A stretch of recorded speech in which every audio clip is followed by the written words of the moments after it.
नमस्कार दोस्तों, कैसे हैं आप सब। मैं बिल्कुल ठीक हूँ और आशा करती हूँ कि आप भी बढ़िया होंगे। आप सभी के सामने बहुत सारे एग्जाम्स हैं, जैसे बिहार पुलिस का एग्जाम्स तो चल ही रहा है, एनटीपीसी के एग्जाम्स हैं, यूपीएसआई आने वाला है, एसएससी वालों के एग्जाम्स हैं और सबका एक ही कंसर्न है 2025 के करंट अफेयर्स। क्योंकि करंट अफेयर्स में सभी को दिक्कत होती है, नहीं समझ में आता है कि क्या चीज़ें पढ़ें और क्या चीज़ें ना पढ़ें। तो आज हम आपके लिए एक सॉल्यूशन लेके आए हैं कि 2025 के जितने भी करंट अफेयर्स के इंपॉर्टेंट क्वेश्चन है वो आज सारे आपको एक वीडियो में देखने को मिल जाएंगे। ये एक वीडियो है, इसको पढ़ के चले जाइएगा। 2025 के सारे करंट अफेयर्स जो इंपॉर्टेंट क्वेश्चंस हैं यहाँ पे करवाए जा रहे हैं और आपको एग्जाम हॉल में यही क्वेश्चंस देखने को मिलेंगे। जैसे बिहार पुलिस में आपने बोला है कि आपको बहुत सारे क्वेश्चंस देखने मिले, वैसे ही विश्वास रखिएगा और यहाँ पे क्लास में लास्ट तक बने रहिएगा। आपको डेफिनेटली ये क्लास बहुत ज़्यादा हेल्पफुल आपके लिए होने वाली है। करंट अफेयर्स के लिए कहीं मत भटकिए, सबसे ज़्यादा टाइम टेकिंग सब्जेक्ट है। बहुत सारे बच्चे करंट अफेयर्स में अपना टाइम वेस्ट कर देते हैं बहुत ज़्यादा और बाकी चीज़ें वो नहीं पढ़ पाते हैं। तो आपके लिए एक सॉल्यूशन है, एक वीडियो है, उसमें सारे करंट अफेयर्स के इंपॉर्टेंट क्वेश्चन करवाए जा रहे हैं। इसे देख लीजिएगा, एग्जाम में आपके लिए हेल्पफुल हो जाएगा ये। और हाँ, जिन्होंने चैनल को सब्सक्राइब नहीं किया है वो जाके कर लीजिए। और आपके लिए इतनी मेहनत की जा रही है, कंटेंट अवेलेबल कराया जा रहा है, इसके पीछे बहुत ज़्यादा मेहनत होती है, तो बिल्कुल इसे शेयर कर दीजिएगा दोस्तों तक। पहला सवाल है कि इंदौर ने स्वच्छता सर्वेक्षण 2024-25 में फर्स्ट रैंकिंग हासिल की है और वो कौन से भी बार ये स्थान उसने प्राप्त किया है। तो आप सब बहुत सालों से पढ़ते आ रहे हैं कि इंदौर स्वच्छता सर्वेक्षण में फर्स्ट नंबर पे आ रहा है, फर्स्ट नंबर पे आ रहा है, तो वही पूछा गया है कि कौन सी भी बार आया है। तो इंदौर स्वच्छता सर्वेक्षण में इस बार फर्स्ट नंबर पे आया है, 8वीं बार लगातार आया है और ये सच में बहुत ज़्यादा बड़ी बात है। इसी वजह से ये सवाल पूछ सकता है कि जो इंदौर है वो इस बार स्वच्छता श्रेणी में फर्स्ट नंबर पे आया है, ये कौनसवीं बार है। तो ये 8वीं बार लगातार आया है, क्योंकि ये बार बार अब पूछा जा चुका है कि इंदौर फर्स्ट, तो अब ये नहीं पूछेगा, अब ये पूछेगा कि कौनसवीं बार है। तो 8th बार है, मतलब 8वीं बार है। अगला सवाल ये है कि अलग अलग कैटेगरी आई हैं, अलग अलग स्वच्छता सर्वेक्षण में भी अलग अलग कैटेगरी आई हैं और उस कैटेगरी में स्वच्छ सुपर लीग में जो बड़े शहर हैं उन बड़े शहरों में फर्स्ट नंबर पे आया है अहमदाबाद। स्वच्छ सुपर लीग में जो बड़े शहर हैं, बड़े शहरों की श्रेणी में जो फर्स्ट आया है वो कौन है, वो अहमदाबाद है। तो आपको ये याद रखना है कि स्वच्छता सर्वेक्षण में फर्स्ट नंबर पे कौन है, इंदौर आया है। और जो स्वच्छ सुपर लीग है, स्वच्छ सुपर लीग में जो बड़े शहर हैं, महानगर है, उनमें कौन सा फर्स्ट आया है, उनमें है अहमदाबाद। तो ये दो फैक्ट आपके लिए यहाँ पे इंपॉर्टेंट हो जाते हैं। अभी ये 2 दिन पहले का करंट अफेयर्स है, अभी 2 दिन पहले ही इसका डाटा आया है। क्लियर। चलिए अगला सवाल है कि भारत में किस राज्य के 12 किलो को यूनेस्को साइट घोषित किया गया है। बहुत ज़्यादा चर्चा में ये रहा है, बहुत ज़्यादा चर्चा में रहा है। ऑप्शन है आपके सामने राजस्थान, महाराष्ट्र, यूपी और एमपी। आप सबको पता है कि मराठा परिदृश्य के जो 12 किले हैं, छत्रपति शिवाजी महाराज जो हमारे रहे हैं, उनसे संबंधित जो 12 किले हैं पूरे भारतवर्ष में, उनको यूनेस्को ने क्या किया है, वर्ल्ड हेरिटेज साइट के रूप में घोषित कर दिया गया है। और 12 किलों में 11 कहाँ है, 11 है महाराष्ट्र में। 11 किले कहाँ है, महाराष्ट्र में। और एक इकलौता किला है जो दक्षिण भारत में है, कहाँ, तमिलनाडु के वेल्लुपुरम में। और उस किले का नाम है जिंजी किला। उस किले का नाम क्या है, जिंजी किला। क्लियर। तो ये याद रखिएगा। सवाल ये भी पूछ सकता है कि मराठा परिदृश्य के जो 12 किले यूनेस्को साइट घोषित किए गए हैं उनमें से 11 किले तो महाराष्ट्र में है, लेकिन एक इकलौता किला ऐसा कौन सा है जो साउथ में है। तो एक साउथ यानी तमिलनाडु के वेल्लुपुरम में है जिंजी किला। क्लियर। अब देखिए 12 किले कहाँ हैं, यूनेस्को में घोषित हैं। तो उन 12 किलों में से कुछ जो छत्रपति शिवाजी महाराज से इंपॉर्टेंट है, रिलेट करते हैं किले, उनके बारे में भी पूछ सकता है कि वो किले क्या थे। तो देखिए पहला था शिवनेरी किला।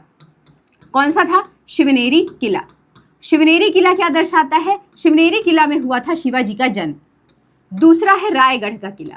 रायगढ़ में हुआ था शिवाजी का राज्याभिषेक। क्या हुआ था, राज्याभिषेक हुआ था। अब देखिए 12 किले घोषित किए गए हैं यूनेस्को साइट, तो वो 12 किलों में से जो किले बहुत ज़्यादा महत्वपूर्ण हैं उनके विषय में भी तो इस साल पूछ सकता है कि रायगढ़ कौन से किले में शिवाजी का राज्याभिषेक हुआ, रायगढ़ किले में हुआ। जन्म कौन से किले में हुआ था, शिवनेरी किला में हुआ था। राजगढ़ किला में क्या हुआ था, तो राजगढ़ किला में छत्रपति शिवाजी महाराज की जो धर्म पत्नी थी साईबाई, उनका निधन हुआ था। प्रतापगढ़ का किला बहुत ज़्यादा फेमस है शिवाजी और अफजल खां के बीच होने वाले युद्ध के कारण। अफजल खान और शिवाजी के बीच युद्ध हुआ था कहाँ? प्रतापगढ़ के किले में। अफजल खान और शिवाजी के बीच कहाँ, कौन सा किला था वो? प्रतापगढ़ का किला था। अगली चीज एक और जो महत्वपूर्ण है, सालहेर का किला। सालहेर के किला में क्या हुआ था? मुगलों की और मराठों की लड़ाई हुई थी, मुगल वर्सेस मराठा। तो इतने फैक्ट आपके लिए ये यूनेस्को साइट से जानने के लिए महत्वपूर्ण हो जाते। क्या मराठा परिदृश्य के 12 किलों को यूनेस्को ने क्या घोषित किया है? वर्ल्ड हेरिटेज साइट घोषित किया है, जिनमें से 11 कहाँ है? महाराष्ट्र में है। एक इकलौता किला जो साउथ में है, कहाँ? तमिलनाडु के वेल्लुपुरम में। वो कौन सा है? जिंजी किला है। क्लियर? अब देखिए 12 किले हैं, तो उनसे इंपॉर्टेंट जो छत्रपति शिवाजी महाराज से रिलेटेड इंपॉर्टेंट किले हैं वो भी महत्वपूर्ण है। तो शिवनेरी किला किससे है? शिवनेरी किला में हुआ था शिवाजी का जन्म। और रायगढ़ के किले में क्या हुआ था? शिवाजी का राज्याभिषेक। प्रतापगढ़ के किले में क्या हुआ था? अफजल खान और शिवाजी के बीच संघर्ष हुआ था। और सालहेर का किला किससे प्रसिद्ध, किस लिए प्रसिद्ध है? कि सालहेर के किला में मुगलों और मराठाओं के बीच ऐतिहासिक लड़ाई हुई थी। और भी इंपॉर्टेंट किले हैं, वो किले जो उनकी नौसेना जो शक्ति है उसके बारे में ही बताते हैं। एक किला तो ऐसा भी है जो समुद्र के बीच द्वीप में स्थित है। तो वो सारे 12 किले यूनेस्को साइट घोषित कर दिए गए हैं। अब आपका काम ये है कि आप मुझे कमेंट करके ये बताएंगे कि जो यूनेस्को है उसका हेडक्वार्टर कहाँ है। जल्दी कमेंट करिए कि यूनेस्को का हेडक्वार्टर कहाँ है। चलिए आगे बढ़ते हैं। राज्यसभा में इस बार 4 लोगों को नॉमिनेट किया गया है। अभी 3 दिन पहले यूनेस्को में राज्यसभा में 4 लोगों को नॉमिनेट किया गया है। राज्यसभा में कौन नॉमिनेट करता है लोगों को? हमारे राष्ट्रपति जी भारत के। वही पूछा गया है कि राज्यसभा में जुलाई 2025 में न्याय क्षेत्र से किस वरिष्ठ अभियोजक का मतलब है वकील को क्या किया गया है? नामित किया गया है राज्यसभा के लिए। ऑप्शन है हेमंत गुप्ता, उदय वर्मा, उज्जवल निकम, प्रशांत भूषण। तो देखिए राज्यसभा में इस बार जुलाई 2025 में 4 लोग नॉमिनेट हुए हैं। राज्यसभा के लिए राष्ट्रपति हमारे नॉमिनेट करते हैं लोगों को, और कितने अधिकतम सदस्यों का मनोनयन कर सकते हैं? 12 लोगों का वो मनोनयन कर सकते हैं। कौन से आर्टिकल में इस चीज का वर्णन है कि भारत के राष्ट्रपति राज्यसभा में 12 सदस्यों को विज्ञान, कला, साहित्य, समाज सेवा, ये सब आधार पे 12 लोगों को नॉमिनेट कर सकते हैं। ये कौन से आर्टिकल में है? तो ये है संविधान के आर्टिकल 81A में। ये भी पूछ सकता है इस बार, क्योंकि 4 लोग नॉमिनेट हुए हैं तो आर्टिकल ये पूछ सकता है कि कौन से आर्टिकल में है? आर्टिकल 81A में। राज्यसभा का वर्णन किस में है? राज्यसभा का वर्णन आर्टिकल 80 यानी कि 80 में है। क्लियर? 79 में है संसद, 80 में है राज्यसभा और 81 में है लोकसभा। और यहाँ पे जो 4 लोग हैं वो कौन से नॉमिनेट हुए हैं? तो इंपॉर्टेंट हो जाता है आपके लिए, क्योंकि अभी ही 2 दिन पहले हुए हैं। पहले तो उज्जवल निकाम जी हैं, जो कौन से हैं? वकील। तो पहला तो ये नाम है उज्जवल निकाम जी का। तो अभियोजक पूछा था, वकील पूछा था, तो राइट आंसर क्या हो जाएगा? उज्जवल निकाम। ये हो गए। दूसरी है डॉक्टर मीनाक्षी वर्मा। डॉक्टर मीनाक्षी वर्मा। मीनाक्षी वर्मा क्या है? मीनाक्षी वर्मा फेमस इतिहासकार है। कौन है मीनाक्षी वर्मा? फेमस इतिहासकार है। दूसरे कौन है? दूसरे केरल के शिक्षक हैं। दूसरे कौन है? केरल के शिक्षक हैं सी सदानंद मास्टर। ये कौन है? ये केरल के टीचर हैं, सामाजिक कार्यकर्ता हैं, शिक्षक हैं। और तीसरे कौन है? तीसरे हैं हर्षवर्धन श्रृंगला जी। हर्षवर्धन श्रृंगला कौन है? फेमस राजनीतज्ञ। तो ये 4 लोग हैं जो इस बार राज्यसभा के लिए नॉमिनेट हुए हैं, और ये चारों नाम आपके लिए महत्वपूर्ण हो जाते हैं, क्योंकि ये पूछा जाता है कि अभी जुलाई 2025 में नॉमिनेट किया है राष्ट्रपति जी ने, तो डेफिनेटली क्वेश्चन तो बनने हैं इससे। या इस सवाल को घुमा के पूछ लेगा कि ये जो चारों हैं इनका नाम दे देगा और बोलेगा ये प्रोफेशन से क्या है। या पूछ लेगा जैसे इसमें पूछा है कि निम्नलिखित में से कौन से सदस्य नॉमिनेट हुए हैं। तो आपको ये चारों नाम आपको याद रखने हैं। क्लियर? तो 4 नाम क्या है? एक बार फिर से यहाँ पे याद कर लीजिए कि जो 4 नाम हैं वो कौन से हैं जो राज्यसभा के लिए नॉमिनेट हुए हैं। पहले कौन है? उज्जवल निकाम जी, जो प्रोफेशन से क्या है, मैं यहाँ पे रेड से अलग से इसको मार्क कर देती हूँ, जो क्या है प्रोफेशन से। उज्जवल निकाम जी वकील हैं। डॉक्टर मीनाक्षी वर्मा क्या है? इतिहासकार है। ये क्या है? इतिहासकार हैं। सी सदानंद मास्टर जी, ये कौन है? प्रोफेशन से शिक्षक हैं केरल के और सामाजिक कार्यकर्ता हैं। कहाँ से बिलोंग करते हैं? केरल से बिलोंग करते हैं। अगला नाम क्या है? हर्षवर्धन श्रृंगला जी का, ये कौन है? फेमस राजनीतिज्ञ हैं। तो ये 4 नाम याद रखिएगा, इनके प्रोफेशन से याद रखिएगा। क्लियर? चलिए अगला सवाल। G7 2025 सम्मेलन कहाँ आयोजित हुआ? G7 हुआ है अभी। जितने भी G20, G7, ब्रिक्स शिखर सम्मेलन और जो भी इम्पोर्टेंट जो ऑर्गेनाइजेशंस है वो जो उनकी समिट होती हैं वो इम्पोर्टेंट हो जाती हैं। तो G7 कहाँ हुआ है? G7 2025 इस बार कहाँ हुआ है बताइए? ऑकलैंड में, कनाडा में, पेरिस फ्रांस में, डरबन साउथ अफ्रीका में। और हाँ, मुझे आप कमेंट करके प्लीज़ ये बताइए कि आप ये वीडियो कहाँ से देख रहे हैं, कौन से स्टेट से देख रहे हैं, कौन से गांव से देख रहे हैं, ताकि मुझे भी पता चल जाए कि कहाँ से लोग इस वीडियो को कहाँ से देख रहे हैं। तो G7 25 सम्मेलन कहाँ आयोजित हुआ है? G7 2025 हुआ है इस बार केनेस्किस कनाडा में जून 15 जून से 17 जून 2025 में। तो G7 कहाँ हुआ है? G7 हुआ है केनेस्किस कनाडा में। G7 में कौन सी कंट्रीज शामिल हैं? सवाल पूछता है कि G7 में कौन कौन सी कंट्रीज शामिल है। तो G7 में शामिल है USA, France, Germany, Italy, Japan और यूके। कितनी हो गई? 1 2 3 4 5 6। 7वीं कंट्री का नाम बताइए आप। 7वीं कंट्री कौन है? Germany, Italy, Japan, UK, USA और 7वीं कौन है? एक कनाडा।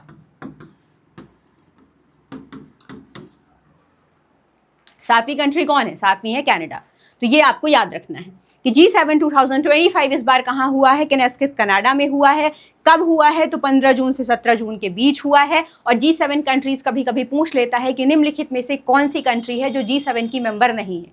तो कौन सी कंट्री होगी जो ये इनमें शामिल नहीं होगी? G7 कंट्रीज कौन कौन सी है? USA है, फ्रांस है, जर्मनी है, इटली है, जापान है, यूके है और कनाडा है। क्लियर? चलिए, मैंने कहा था आपसे कि अगर मैं करंट अफेयर्स आपको पढ़ा रही हूँ तो उसमें मैं आपका स्टैटिक पार्ट भी कवर करते चली जाऊँगी।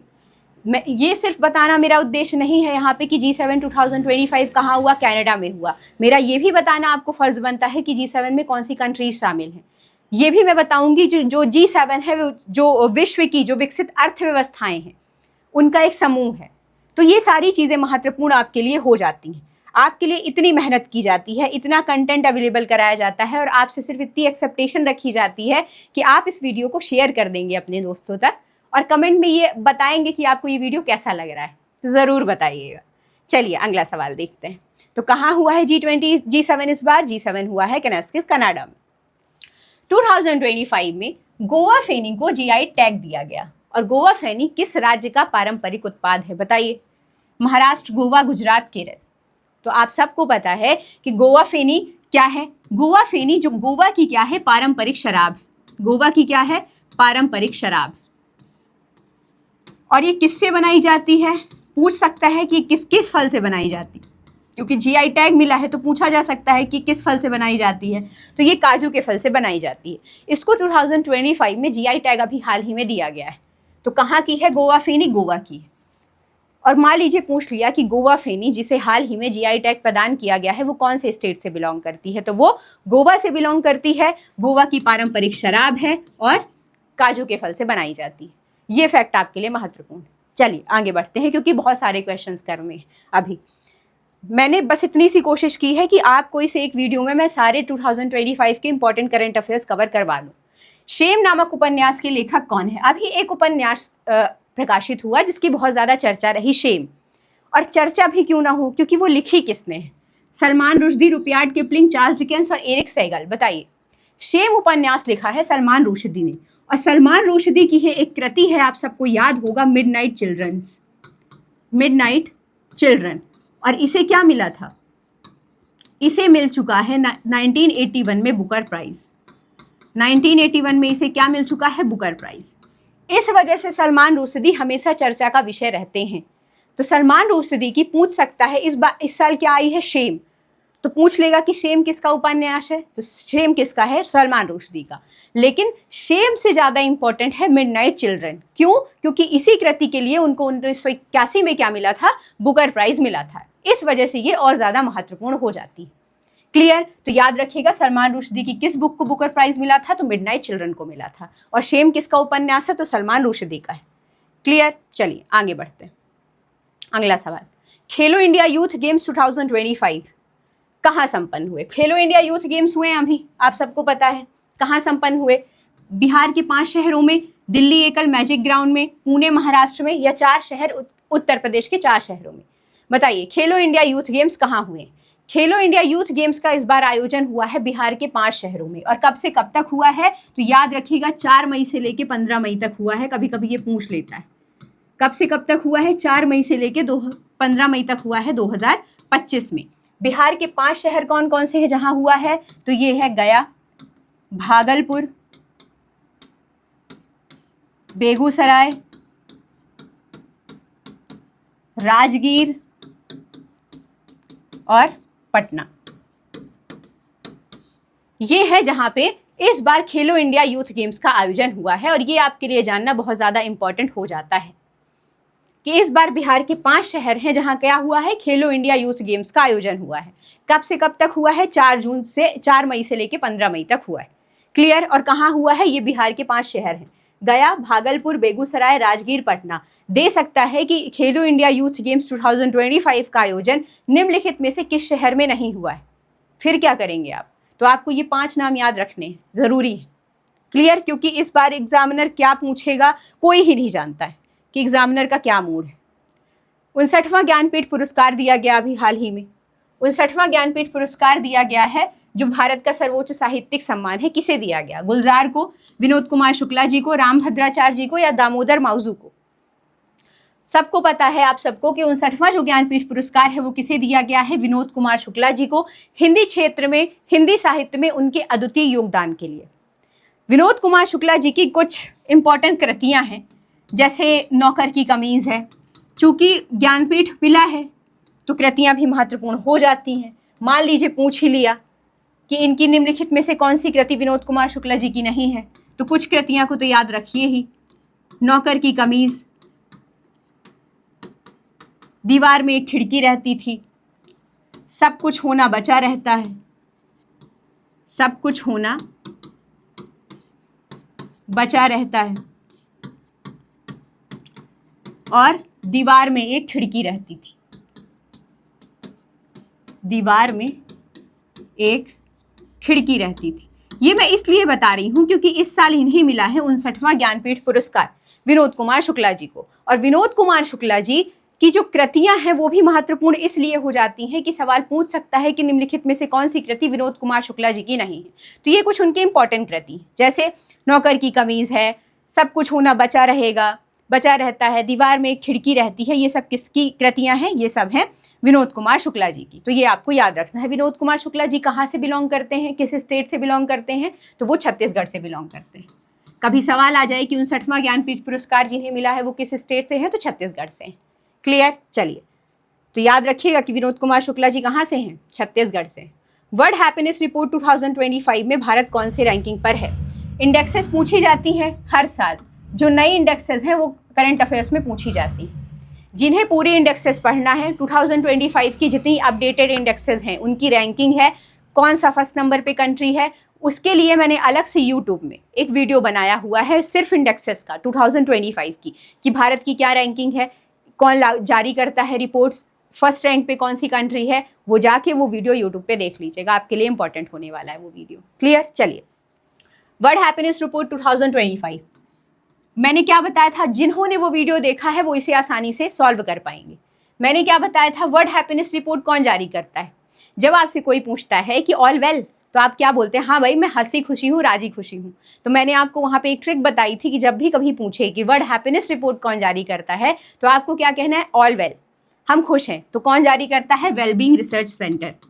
वेल बीइंग रिसर्च सेंटर ये क्या जारी करता है? ये जारी करता है वर्ल्ड हैप्पीनेस रिपोर्ट। और इस बार वर्ल्ड हैप्पीनेस रिपोर्ट में इंडिया की क्या रैंकिंग है? इस बार वर्ल्ड हैप्पीनेस रिपोर्ट में इंडिया की रैंकिंग है 2025 में 118 और फर्स्ट नंबर पे इस बार लगातार 8वीं बार आया है फिनलैंड।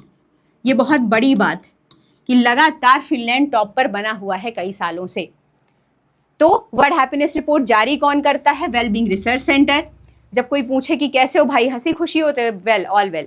और क्या रैंकिंग है इंडिया की? तो 118 है और फर्स्ट नंबर पे कौन सा देश है? फिनलैंड। लगातार ये देश बना हुआ है।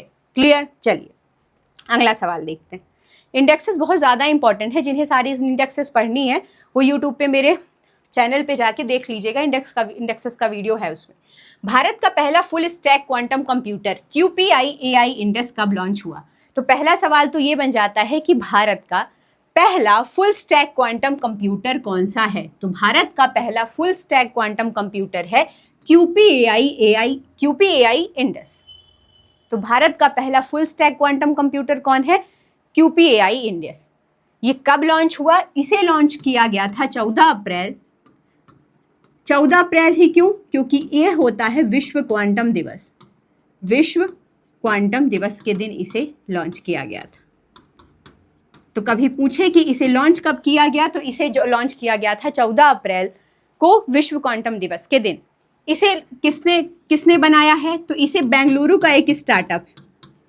बेंगलुरु का एक स्टार्टअप है जिसका नाम क्या है? QPAI AI। इसी के नाम पे इसका नाम रखा गया है, QPAI। बेंगलुरु का एक स्टार्टअप है, इसने इसे बनाया है। तो आपके सामने सवाल है कि भारत का पहला फुल स्टैक क्वांटम कंप्यूटर कौन सा है? तो आपको कहना है कि भारत का पहला फुल स्टैक क्वांटम कंप्यूटर है QPAI इंडेक्स। ये इसे बनाया किसने है? इसे बनाया है बेंगलुरु के एक स्टार्टअप है, QPAI AI ने बनाया है। क्लियर? इसे लॉन्च कब किया गया? इसे लॉन्च किया गया 14 अप्रैल को विश्व क्वांटम दिवस के दिन। पूछ ले ये कितने क्यूबिट का है? तो ये 25 क्यूबिट्स का क्वांटम कंप्यूटर है। 25 क्यूबिट्स का superconducting quantum computer, 25 qubit का सुपर कंडक्टिंग क्वांटम कंप्यूटर है ये, 25 क्यूबिट्स का है। क्लियर? तो भारत का full stack quantum computer QPAI index है। कब लॉन्च हुआ था? 14 अप्रैल को विश्व क्वांटम दिवस के दिन। लॉन्च किसने किया है? बेंगलुरु का एक स्टार्टअप है जिसका नाम है QPAI AI। और कितने क्यूबिट का सुपर कंडक्टिंग क्वांटम कंप्यूटर है? तो 25 क्यूबिट का सुपर कंडक्टिंग क्वांटम कंप्यूटर है। क्लियर? वो बोलते बोलते लगातार बिल्कुल आवाज़ बैठ जाती है। आपके लिए इतनी मेहनत की जाती है और आप शेयर भी नहीं करते वीडियो। अप्रैल 2025 में RBI का नया डिप्टी गवर्नर किसे चुना गया? देखिए अंतर थोड़ा सा क्या हो जाता है, गवर्नर और डिप्टी गवर्नर। कई सारे लोगों को लगता है गवर्नर वही है, डिप्टी गवर्नर वही है। जी नहीं, RBI का गवर्नर अलग होता है, डिप्टी गवर्नर अलग होता है। तो यहाँ पे आपको कंफ्यूज नहीं होना है। आप बताइए कौन है डिप्टी गवर्नर? अभी हाल ही में ये बनी है, इसी साल।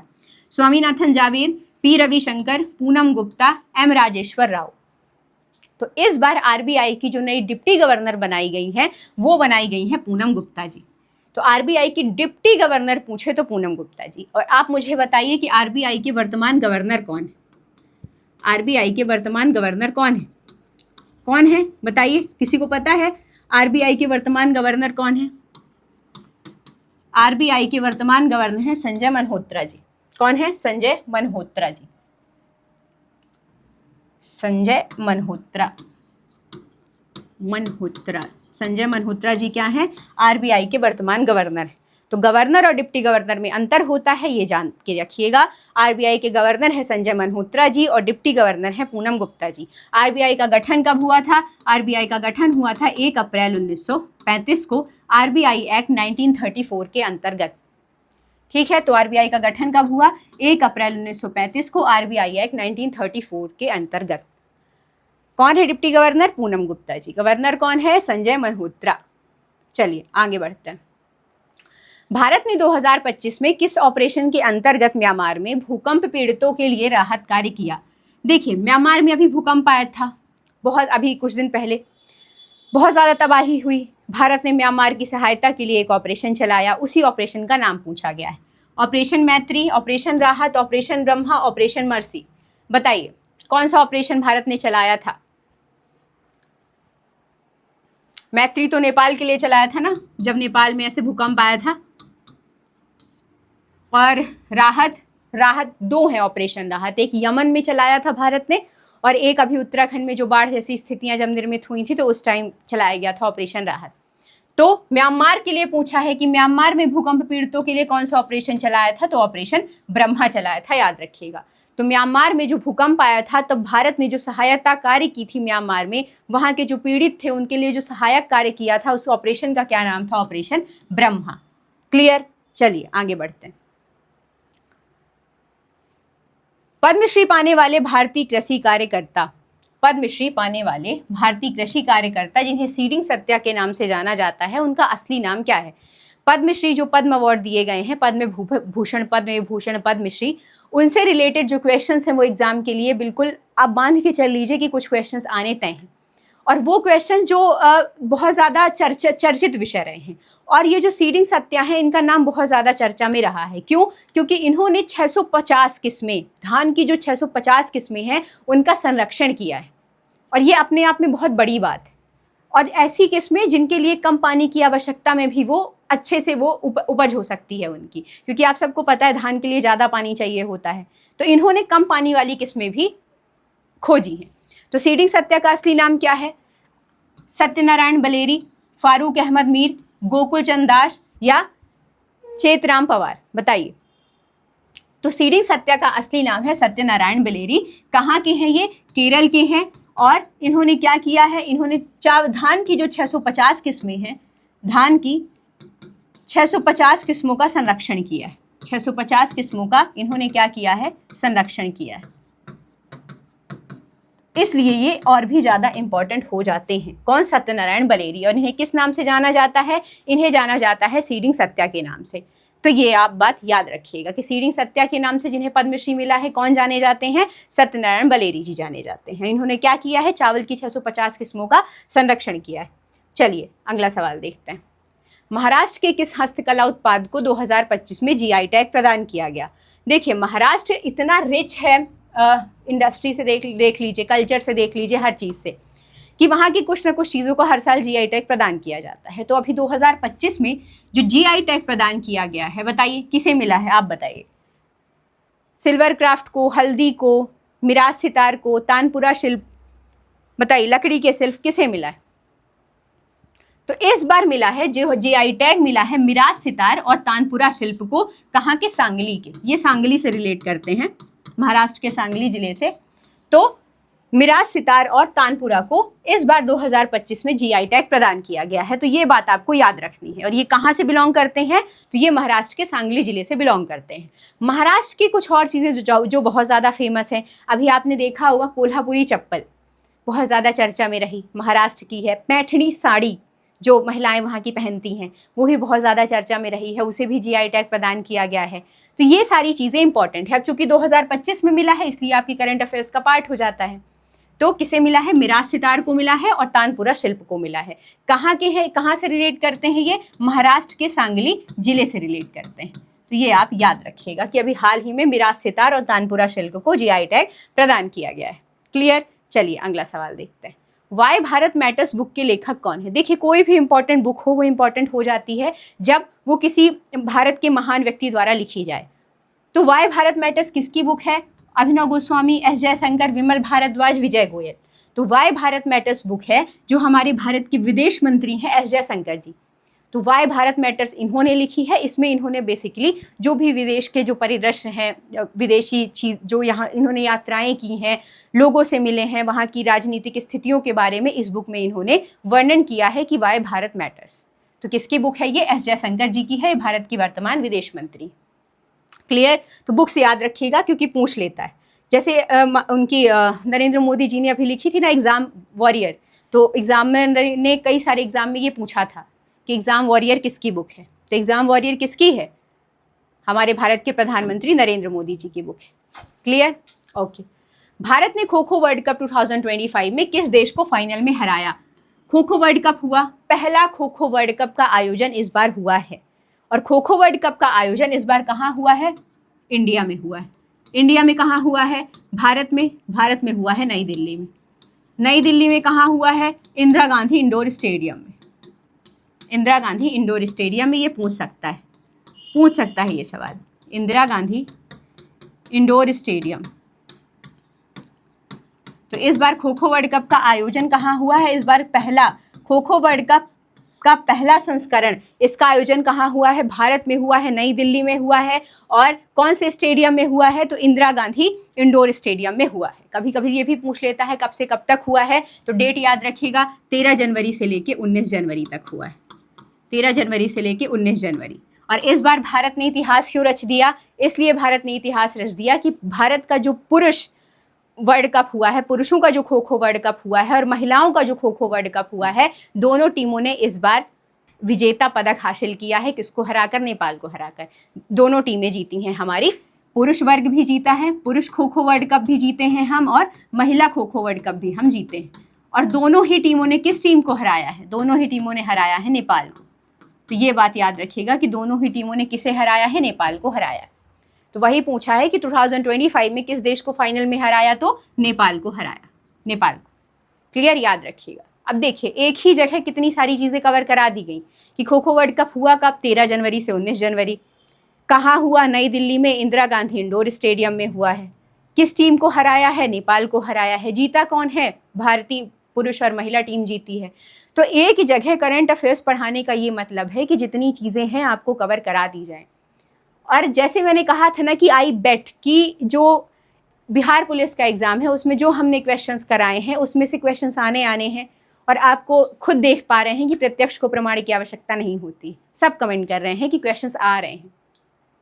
तो बस विश्वास रख के पढ़िए और वीडियो को जितना ज़्यादा से ज़्यादा हो सके शेयर कर दीजिए। कम से कम उन तक तो शेयर ही कर दीजिए जिन्हें आप चाहते हैं कि उनका भी सिलेक्शन हो जाए, और बहुत जगह से करंट अफेयर्स पढ़ने में वो अपना टाइम वेस्ट ना करें।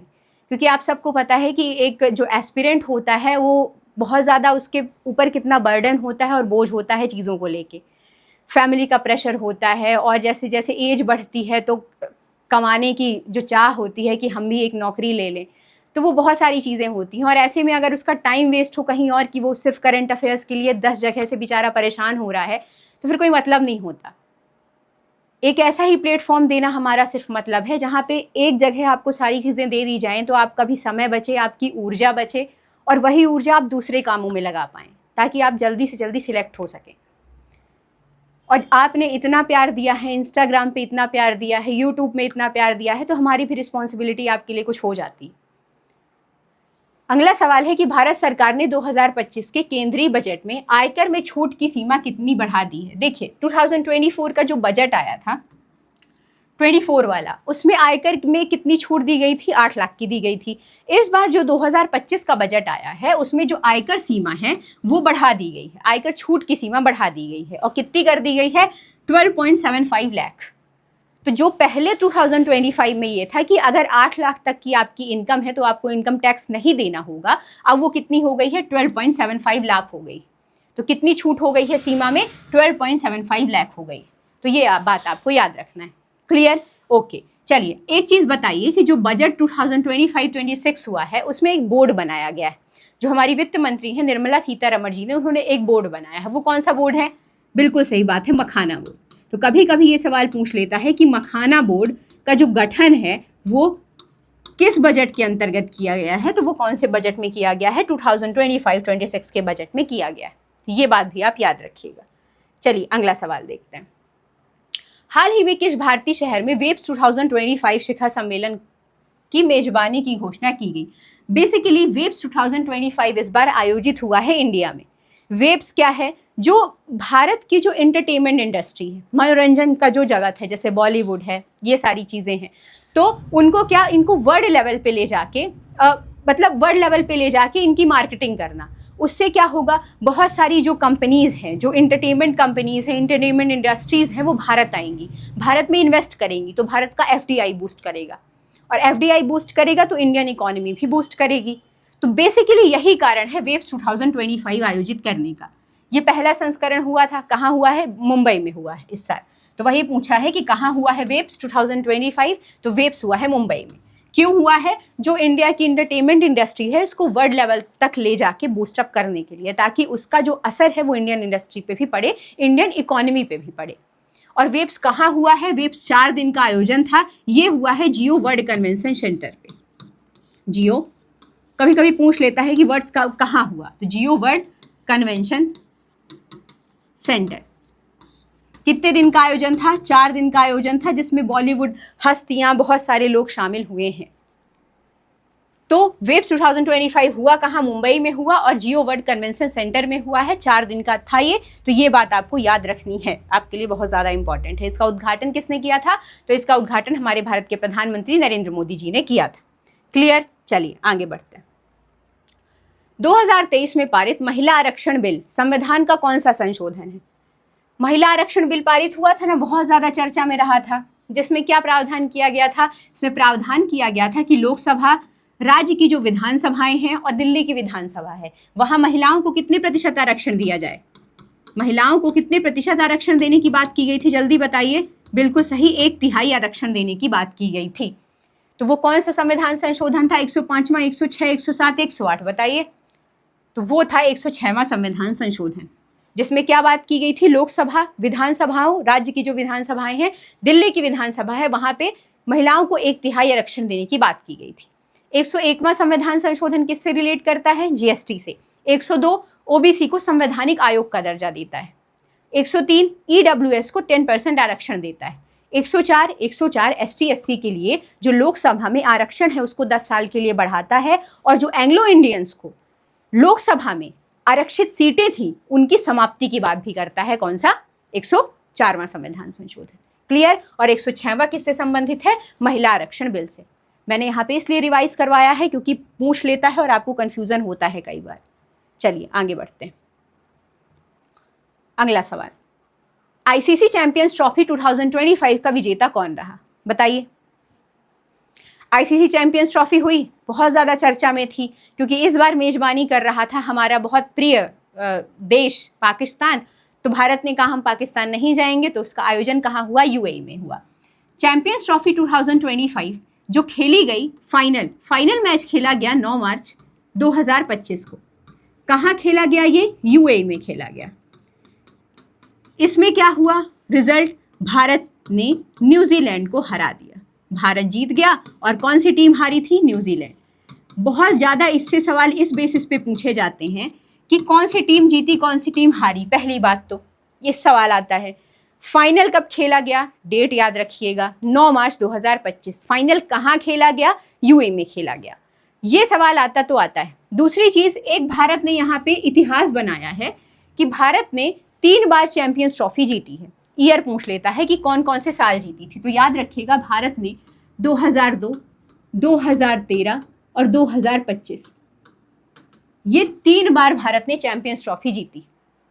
यहाँ लिख देती हूँ, वहाँ पे बहुत ज़्यादा को समझने में परेशानी हो रही होगी। भारत ने चैंपियंस ट्रॉफी कितनी बार जीती है? 1 बार जीती है 2002 में, दूसरी बार कब जीती है? 2013 में, और तीसरी बार चैंपियंस ट्रॉफी जीती है 2025 में।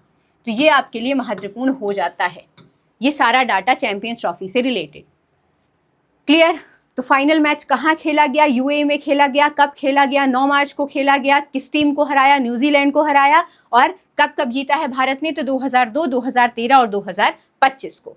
क्लियर? ये सारा डाटा आपके लिए इंपॉर्टेंट है, करंट अफेयर से रिलेटेड। भारत में G20 2025 सम्मेलन कहाँ आयोजित हुआ? भारत में नहीं, यहाँ पे इसने भारत में लिख दिया है। बेसिकली इसका ये पूछना था कि G20 2025 कहाँ हुआ है। G20 2025 का आयोजन कहाँ हुआ है? बताइए, इस बार G20 2025 का आयोजन कहाँ हुआ है? जोहान्सबर्ग, डकार, रोम, सिंगापुर। तो आप सबको पता है कि G20 2025 हुआ है इस बार जोहान्सबर्ग, साउथ अफ्रीका में।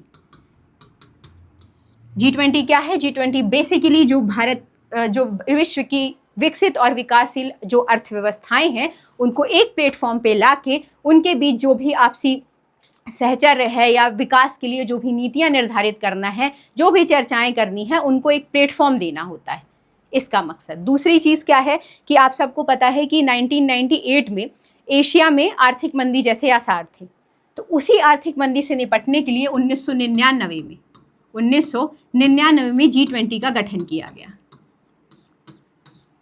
और ये G20 क्या करता है? विश्व की सभी अर्थव्यवस्थाओं को एक प्लेटफॉर्म पे लाता है और उन पे पूरी चर्चाएं होती हैं, उनकी अर्थव्यवस्थाओं को कैसे वो बूस्ट करेंगे सारे देश, और भी जो वैश्विक चर्चाएं होती हैं वो सब होती हैं। तो G20 2025 कहाँ हुआ है इस बार? जोहान्सबर्ग, साउथ अफ्रीका में। पूछ ये भी सकता है कि 2026 में कहाँ होने वाला है, तो 2026 में ये होने वाला है अमेरिका में। 2026 में ये कहाँ होगा? संयुक्त राज्य अमेरिका में। तो ये फैक्ट भी आपके लिए इम्पॉर्टेंट हो जाता है कि जो G20 है 2026 वो कहाँ होगा? वो अमेरिका में होगा। 25 कहाँ हुआ है? साउथ अफ्रीका में हुआ है। G20 का गठन कब हुआ था? तो 1999 में हुआ था। तो ये सारे फैक्ट आपके लिए बहुत ज़्यादा इंपॉर्टेंट हो जाते हैं, तो कृपया इन सारे फैक्ट को याद रखना है आपको। चलिए आगे बढ़ते हैं।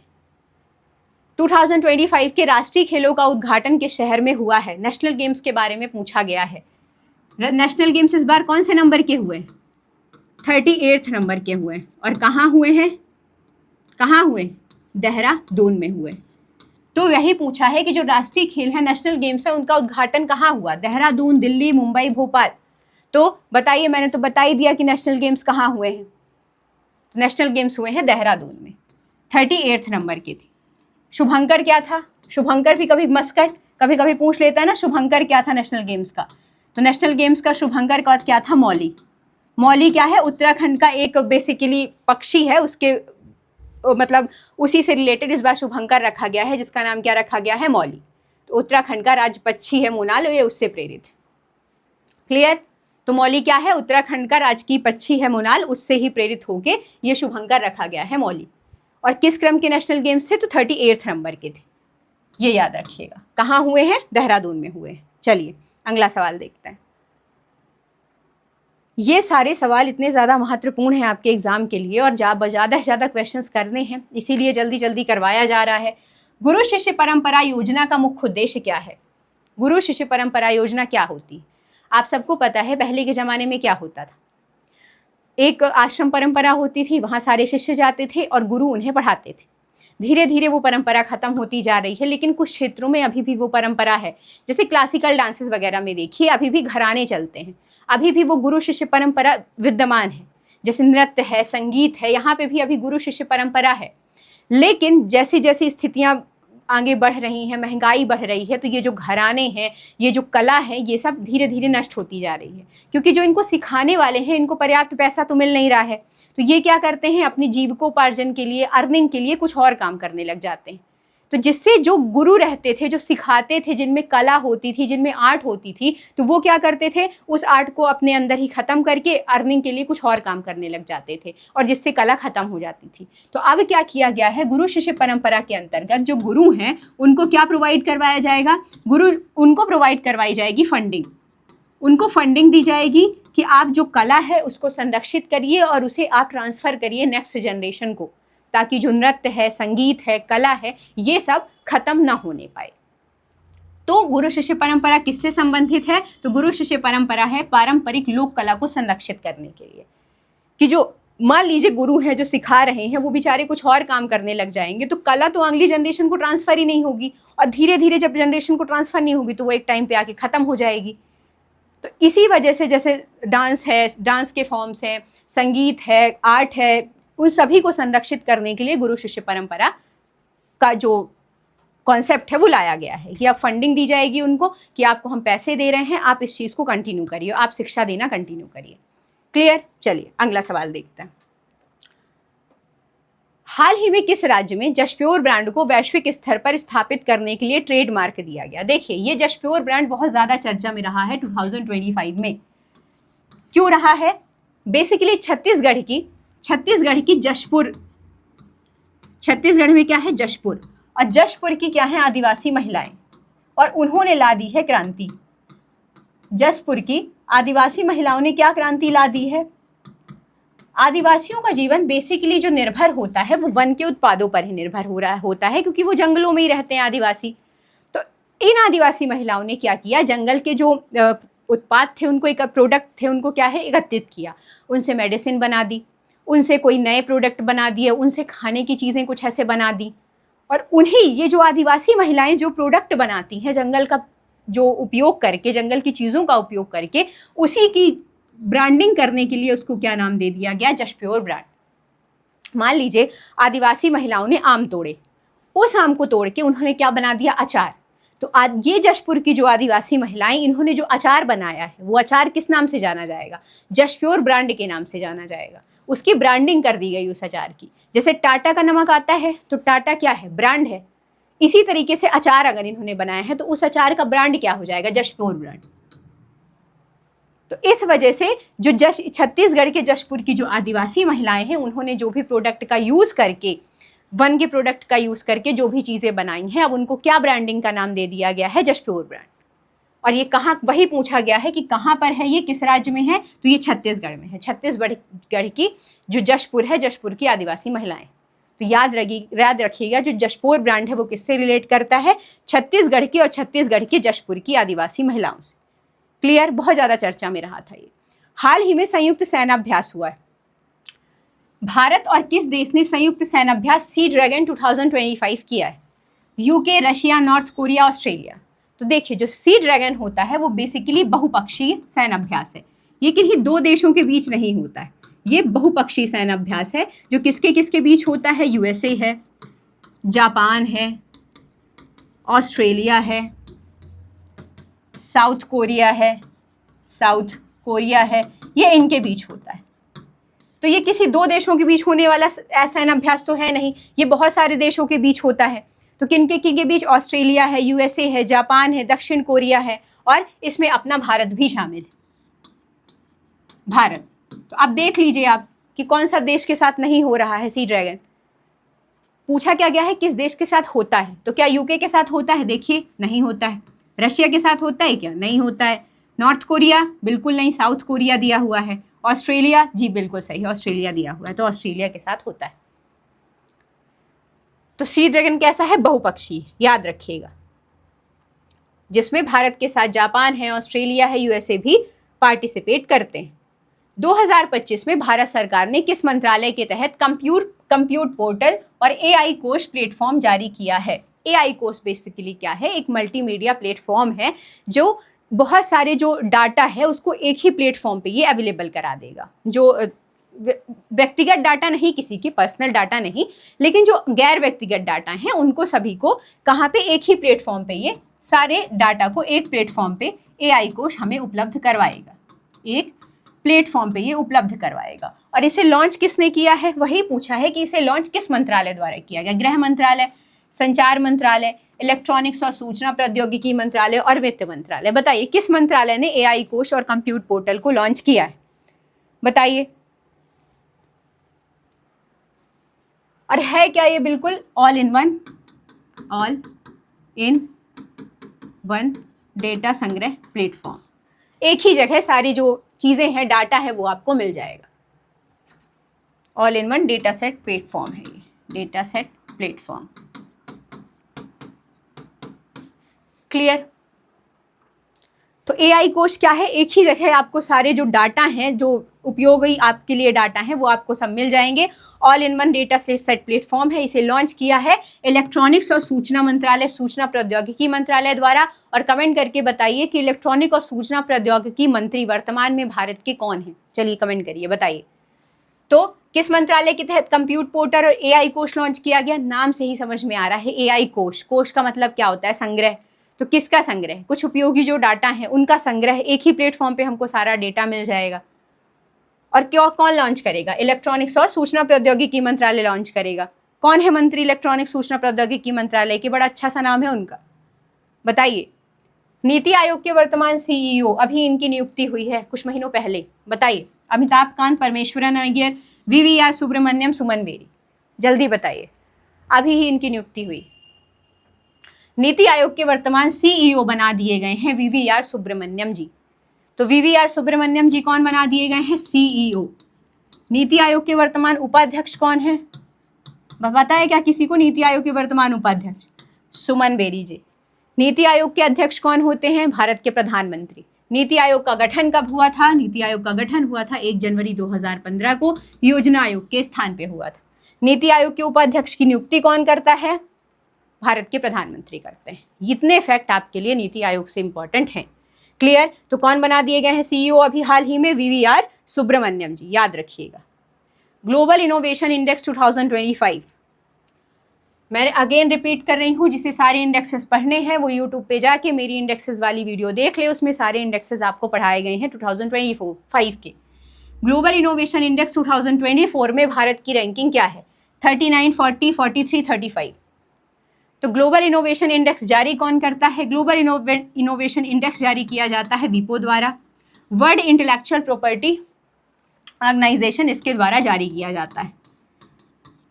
इंडिया की रैंकिंग क्या थी 2024 में? इंडिया की रैंकिंग है 39 और इनोवेशन में फर्स्ट नंबर पे कौन सी कंट्री थी? इनोवेशन पे फर्स्ट नंबर पे थी स्विट्जरलैंड। स्विट्जरलैंड। ये किसी भी इंडेक्स से रिलेटेड तीन चीज़ें बहुत ज़्यादा इंपॉर्टेंट हैं कि इंडिया की रैंकिंग क्या है तो 39 है, फर्स्ट नंबर पे कौन है तो स्विट्जरलैंड है, जारी कौन करता है तो विपो जारी करता है, वर्ल्ड इंटेलेक्चुअल प्रॉपर्टी ऑर्गेनाइजेशन, इसके द्वारा ये ग्लोबल इनोवेशन इंडेक्स जारी की जाती है। क्लियर, याद रखिएगा। चलिए आगे बढ़ते हैं। 23वें विधि आयोग के अध्यक्ष कौन बनाए गए हैं? इनकी भी नियुक्ति हाल ही में 2025 में हुई है। 23वें विधि आयोग के अध्यक्ष कौन बनाए गए हैं? लॉ कमीशन की बात की गई। BR अम्बेडकर जी, ऋतुराज अवस्थी जी, दिनेश माहेश्वरी जी, BS चौहान जी। तो 23rd लॉ कमीशन के अध्यक्ष कौन बने हैं? 23rd दिनेश माहेश्वरी जी बनाए गए। याद रखिएगा कि 23rd जो लॉ कमीशन है उसके अध्यक्ष कौन है? दिनेश माहेश्वरी जी हैं। मैंने क्या बताया था? RBI की नई डिप्टी गवर्नर कौन बनी है? पूनम गुप्ता जी। भारत के प्रधानमंत्री जी की निजी सचिव कौन बनाई गई हैं? निधि तिवारी जी। ये कुछ हाल ही में हुई नई नियुक्तियां हैं जो इंपॉर्टेंट हैं। नीति आयोग के CEO कौन बनाए गए हैं? अभी मैंने बताया VVR सुब्रमण्यम जी। चलिए, प्रेस फ्रीडम इंडेक्स 2025 कौन जारी करता है? Reporters without border. Reporters without border पूछता है ना, कौन सी इंडेक्स कौन जारी करता है? Without border. किसके द्वारा जारी की जाती है press freedom index? Reporters without border द्वारा। इंडिया की रैंकिंग क्या रही 2025 में? तो इंडिया रहा 151 नंबर पे, 151। और ग्लोबल प्रेस फ्रीडम इंडेक्स में फर्स्ट नंबर पे कौन सी कंट्री थी? बताइए। मैं बताऊं या आप वो इंडेक्स वाली वीडियो जाके देख के बताएंगे मुझे? बताइए, मैं बता दूं या आप बताएंगे? अगर मैंने ये आपको बता दिया तो आप जाके वो वीडियो नहीं देखेंगे, तो आप वो वीडियो देखिए, उसमें सारे इंडेक्सेस आपको पता चल जाएंगे, वो आप ही के लिए प्रॉफिट की बात है। तो प्रेस फ्रीडम इंडेक्स 2025 जारी किसके द्वारा की जाती है? रिपोर्टर्स विदाउट बॉर्डर द्वारा। और इंडिया की क्या रैंक है? तो 151 रैंक। याद रखिएगा, आपके लिए महत्वपूर्ण है। चलिए, विनोद कुमार शुक्ला जी, जिन्हें ज्ञानपीठ पुरस्कार दिया गया है, 59वें क्रम का जीतने वाले पहले लेखक किस राज्य से बिलोंग करते हैं? जब मैंने आपको पढ़ाया था कि विनोद कुमार शुक्ला जी को 59वां ज्ञानपीठ पुरस्कार दिया गया है और मैंने आपको बताया था कि वो कहाँ से, किस स्टेट से बिलोंग करते हैं, तो जल्दी से फिर आप बता दीजिए कि विनोद कुमार शुक्ला जी किस राज्य से बिलोंग करते हैं? ओडिशा, मध्य प्रदेश, छत्तीसगढ़, उत्तर प्रदेश। तब मैंने आपको बताया था कि किस राज्य से बिलोंग करते हैं? छत्तीसगढ़ से बिलोंग करते हैं। इनकी कुछ रचनाएं हैं, जैसे नौकर की कमीज है, दीवार में एक खिड़की रहती थी, और क्या रचनाएं थी? सब कुछ होना बचा रहेगा। ये इनकी कुछ रचनाएं हैं जो बहुत ज़्यादा फेमस थी, तो ये बात आपको याद रखनी है। क्लियर? चलिए आगे बढ़ते हैं। हो सकेगा तो मैं आपको PDF भी प्रोवाइड कराने की कोशिश करूंगी, देखते हैं मैं कितनी सफल हो पाती हूँ इस चीज़ में, क्योंकि करंट अफेयर्स के इंपॉर्टेंट क्वेश्चंस हैं। 2025 का इंटरनेशनल बुकर प्राइज़ किसे मिला? 2025 में इंटरनेशनल बुकर प्राइज़ मिला। इंपॉर्टेंट क्यों हो जाता है? क्योंकि इस बार एक भारतीय को मिला है, इस वजह से इंपॉर्टेंट हो जाता है। किन्हें मिला है बताइए? किस कृति को मिला है? लेपर्ड स्किन हेड को मिला है, परफेक्शन को मिला है, under the I of the big bird को मिला है, या हार्ट लैम्प को मिला है? आप सबको पता है कि जो इंटरनेशनल बुकर प्राइज 2025 है वो किसे दिया गया है? वो दिया गया है हार्ट लैम्प को। और किसकी कृति है ये बानू मुश्ताक की, बानू मुश्ताक की है। और ये किस भाषा में लिखी गई थी? ये लिखी गई थी कन्नड़ में। लेकिन अब आप सब मुझसे एक सवाल करेंगे कि मैडम, इंटरनेशनल बुकर प्राइज तो इंग्लिश लैंग्वेज में दिया जाता है और वो जो UK में प्रकाशित होती है, तो बिल्कुल इंग्लिश लैंग्वेज में दिया जाता है, तो इसको ट्रांसलेट भी तो किया जाता है। ट्रांसलेट इसको किया है दीपा भस्ती ने। दीपा भस्ती ने इसको किस में ट्रांसलेट कर दिया है? इंग्लिश में। तो याद रखिएगा, ये फैक्ट महत्वपूर्ण कि 2025 का इंटरनेशनल बुकर प्राइज इसलिए इंपॉर्टेंट है क्योंकि ये किसी भारतीय को मिला है। किसे मिला है? बानू मुश्ताक को। कन्नड़ की पहली कृति है जिसे इंटरनेशनल बुकर प्राइज मिला है, उस कृति का नाम है हार्ट लैम्प, और इसको ट्रांसलेट किसने किया है? दीपा भस्ती ने किया है इंग्लिश लैंग्वेज में। क्लियर? चलिए आगे बढ़ते हैं। ये सवाल बहुत इतने ज़्यादा इंपॉर्टेंट है आपके एग्ज़ाम के लिए, फिर भी आप ये वीडियो शेयर नहीं करेंगे, मुझे पता है। और हाँ, जिन्होंने चैनल को सब्सक्राइब कर लिया है तो उनके लिए ये है कि जो नोटिफिकेशन आपको तभी मिलेगा जब आप बेल आइकॉन दबाएंगे, और जिन्होंने नहीं किया है वो कर लीजिए, क्योंकि जब नया वीडियो आएगा इसी सीरीज़ का तो आपको उसका नोटिफिकेशन आ जाएगा। अगला है, उड़ीसा की किस उत्पाद को 2025 में जीआई टैग मिला? उड़ीसा का कौन सा उत्पाद है जिसे 2025 में जीआई टैग मिला है और जगन्नाथ टेम्पल में उसे उपयोग के लिए भेजा गया है? ऐसा कौन सा उत्पाद है जिसे 2025 में जीआई टैग मिला उड़ीसा का, और उस उत्पाद को कहाँ भेजा जाएगा? जगन्नाथ टेम्पल में भेजा जाएगा। तो बताइए, नावरा चावल है, वाइट चावल, काला जीरा राइस है, कोटपट साड़ी है, या घर चोला क्राफ्ट? बताइए। तो मैं आपको बता दूं कि काला जीरा राइस है, ऑर्गेनिक काला जीरा राइस, इसको जो जीआई टैग प्रदान किया गया है, और ये किस राज्य से बिलोंग करता है? उड़ीसा से। और आप सबको पता है उड़ीसा में क्या है? उड़ीसा में जगन्नाथ टेम्पल। उड़ीसा में क्या है? जगन्नाथ टेम्पल है। और जगन्नाथ टेम्पल में जो भोग बनता है, भगवान का जो भोग बनता है, उसी में शामिल किया जाएगा अब काला जीरा राइस। तो उड़ीसा का कौन सा उत्पाद है जिसे मिला है जीआई टैग? काला जीरा राइस मिला है। और उस भोग को भी क्या कहा जाता है? अमृत अन्न। जो जगन्नाथ टेम्पल में जो भोग बनता है उसको क्या कहा जाता है? अमृत अन्न। तो अब काला जीरा राइस पार्ट बनेगा किसका? अमृत अन्न का। क्लियर? तो जीआई टैग उड़ीसा का कौन सा किसको मिला 2025 में? काला जीरा राइस को। करंट पढ़ रहे हैं ना, तो 2025 का ही पढ़ना है। तो काला जीरा राइस को मिला है, कहाँ का है? उड़ीसा का है। जगन्नाथ टेम्पल में जो अमृत अन्न है उसका पार्ट बनने वाला है। एग्जाम वॉरियर बुक किसने लिखी है? मैंने जब बताया था कि वाई भारत मैटर्स बुक किसकी है, तो मैंने बताया था कि एग्जाम वॉरियर किसने लिखी है? बताइए। नरेंद्र मोदी जी, अमित शाह जी, योगी आदित्यनाथ, अटल बिहारी वाजपेयी। एग्ज़ाम के पहले बच्चों में बहुत ज़्यादा घबराहट होती है। उसी घबराहट को, उसी बेचैनी को कैसे मेंटेन किया जाए, उस तनाव को कैसे हैंडल किया जाए, इसके लिए 2018 में लॉन्च हुई है हमारे प्रधानमंत्री नरेंद्र मोदी जी की बुक एग्ज़ाम वॉरियर। जो बच्चे हैं उनको एग्ज़ाम का प्रेशर जो हैंडल करने के लिए कैसे उन्हें चीज़ें करनी चाहिए, उसके बारे में मोदी जी ने एक बुक लिखी है, एग्ज़ाम वॉरियर्स। तो ये बुक पूछी गई है एग्ज़ाम में, तो इस वजह से इंपॉर्टेंट हो जाती है। लॉन्च कब हुई है? तो लॉन्च याद रखिएगा हुई है 2018 में। क्लियर? चलिए आगे बढ़ते हैं। दिसंबर 2024 में एनएचआरसी के अध्यक्ष के रूप में किसने पदभार संभाला है? एनएचआरसी मतलब राष्ट्रीय मानव अधिकार आयोग। भारत में मानवाधिकारों के संरक्षण का काम करता है राष्ट्रीय मानव अधिकार आयोग। इसकी स्थापना कब हुई थी? इसकी स्थापना हुई थी 12 अक्टूबर 1993 को। 12 अक्टूबर 1993 को इसकी स्थापना हुई थी, याद रखिएगा। पहली चीज, इसके अभी 2024 में नए अध्यक्ष बनाए गए हैं। कौन है बताइए? अरुण कुमार मिश्रा जी, वी रामा सुब्रमण्यम जी, एचएल दत्तू जी और प्रियांक कानूनगो जी। बताइए कौन नए अध्यक्ष बनाए गए? राष्ट्रीय मानव अधिकार आयोग के जो नए अध्यक्ष हैं वो बनाए गए हैं वी रामा सुब्रमण्यम जी। क्लियर? तो याद रखिएगा कि एनएचआरसी राष्ट्रीय मानव अधिकार आयोग, नेशनल ह्यूमन राइट्स कमीशन के अध्यक्ष कौन बनाए गए हैं? वी रामा सुब्रमण्यम जी को बनाया गया है। और इसकी स्थापना कहाँ हुई थी, कब हुई थी? इसकी स्थापना हुई थी 12 अक्टूबर 1993 को। इसका हेड ऑफिस कहाँ है? इसका हेड ऑफिस है नई दिल्ली में। कहाँ है इसका हेड ऑफिस? तो याद रखिएगा नई दिल्ली में। क्लियर? चलिए आगे बढ़ते हैं। कौन बन गए हैं एनएचआरसी के नए head? V Rama Subramaniam ji. Global gender gap index 2025 में इंडिया की रैंकिंग क्या रही? ग्लोबल जेंडर गैप इंडेक्स 2025 में इंडिया की रैंकिंग क्या रही? बताइए। 129 है, 131 है, 127 है, 141 है। ग्लोबल जेंडर गैप इंडेक्स में इंडिया की रैंकिंग क्या रही? ग्लोबल जेंडर गैप इंडेक्स जारी कौन करता है? ग्लोबल जेंडर गैप इंडेक्स जारी करता है world economic forum, WEP, world economic, WEF world economic forum जारी करता है इसको। विश्व आर्थिक मंच। दूसरा, इंडिया की क्या रैंकिंग रही ग्लोबल जेंडर इंडेक्स में? किसी को याद है? 131। क्लियर? तो ग्लोबल जेंडर इंडेक्स जो है जारी कौन करता है? तो जारी करता है WEF। WEF का फुल फॉर्म क्या है? विश्व आर्थिक मंच। और भारत किस नंबर पे है? 131वें नंबर पे। फर्स्ट नंबर पे कौन है? आइसलैंड। याद रखिएगा, आइसलैंड। यही 3 सवाल इंडेक्स से रिलेटेड पूछे जाते हैं कि ग्लोबल जेंडर गैप इंडेक्स में इंडिया की रैंकिंग कितनी है? 131। जारी कौन करता है? WEF, विश्व आर्थिक मंच, वर्ल्ड इकोनॉमिक फोरम। और फर्स्ट रैंक पे इस बार कौन है? तो फर्स्ट रैंक पे है आइसलैंड। चलिए आगे बढ़ते हैं। निम्नलिखित में से कौन सा देश G7 का सदस्य नहीं है? जब मैंने अभी आपको बताया था कि G7 2025 इस बार कहाँ हुआ है, मैंने बताया था कनाडा में हुआ है, तब मैंने G7 कंट्रीज़ के आपको नाम बताए थे। अब बताइए आप कि G7 का सदस्य कौन नहीं है? France, Germany, Italy, Bharat.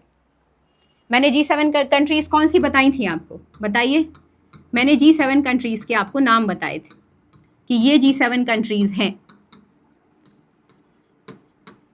और मैंने कहा था कि सवाल इस तरह से पूछ सकता है कि निम्नलिखित में से कौन G7 का पार्ट नहीं है।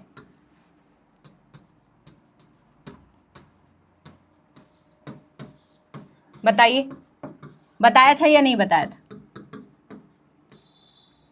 ये G7 कंट्रीज़ हैं जो आपके सामने हैं, USA, Germany, Japan, Italy, Canada, UK और फ्रांस।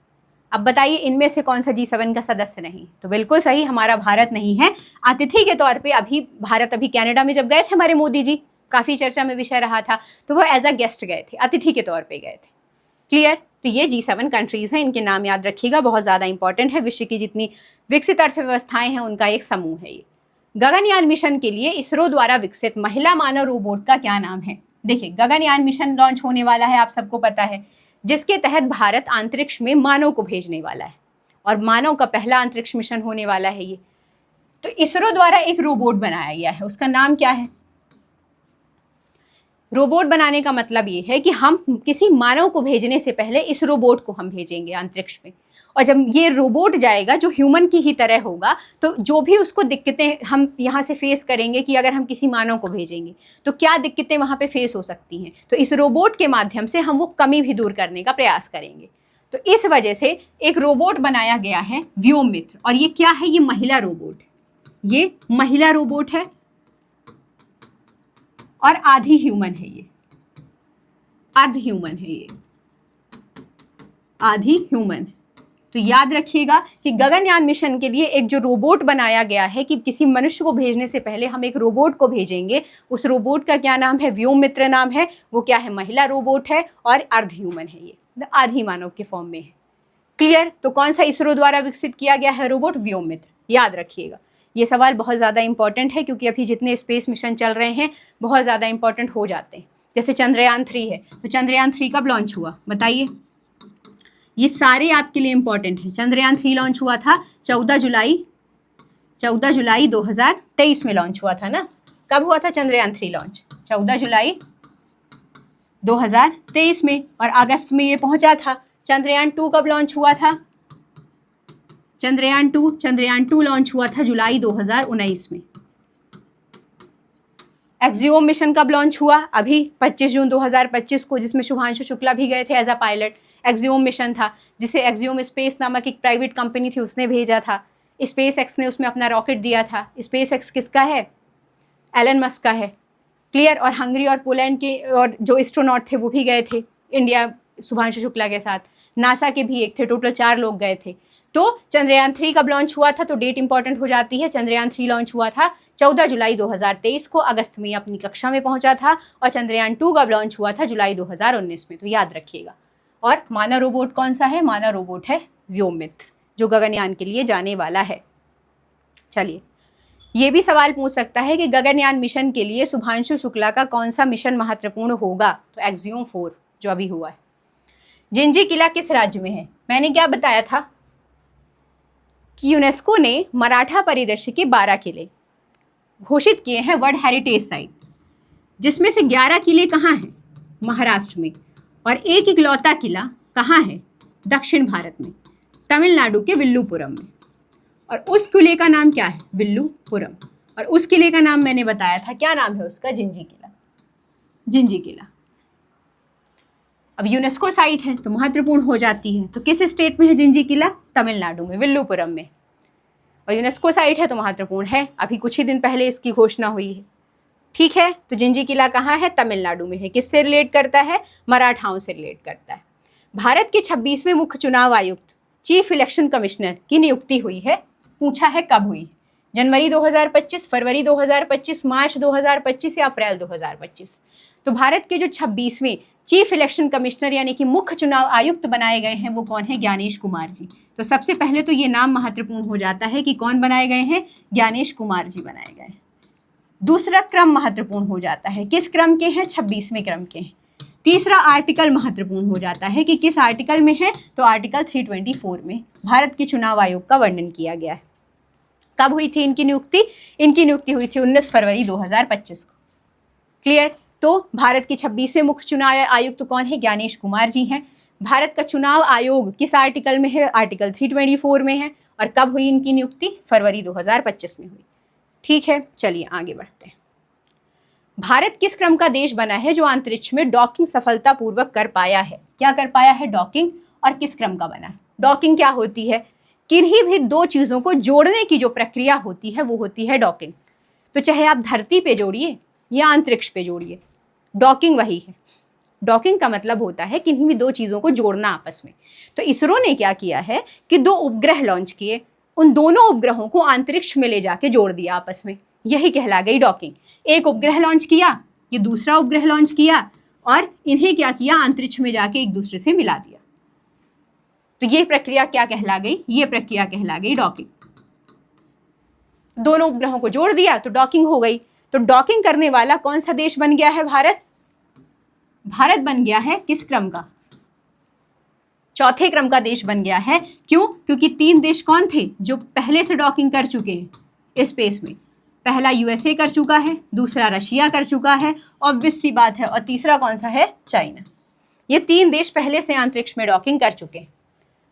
यूएसए कर चुका है डॉकिंग, दूसरा किसने किया है? रशिया ने किया है, और तीसरी किसने डॉकिंग की है? चाइना ने की है। तो ये बात आपको याद रखना है। चलिए, और भारत कौन सा देश बन गया है? चौथे नंबर का। जून 2025 को आप सबको पता है कि 5 जून 2025 को क्या मनाया जाता है?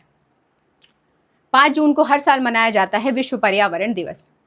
तो 5 जून 2025 को जो विश्व पर्यावरण दिवस मनाया गया है उसकी थीम पूछा है कि 5 जून को जो विश्व पर्यावरण दिवस मनाया गया था उसकी थीम क्या थी? And plastic pollution, beat plastic pollution, plastic free planet, या टुगेदर अगेंस्ट प्लास्टिक। तो 2025 में विश्व पर्यावरण दिवस जो हर साल 5 जून को मनाया जाता है उसकी थीम थी बीट प्लास्टिक पॉल्यूशन। थीम पूछी जाती हर साल। तो 5 जून को विश्व पर्यावरण दिवस मनाया जाता है और उसकी थीम क्या थी? Beat plastic pollution, plastic pollution को बीट करना।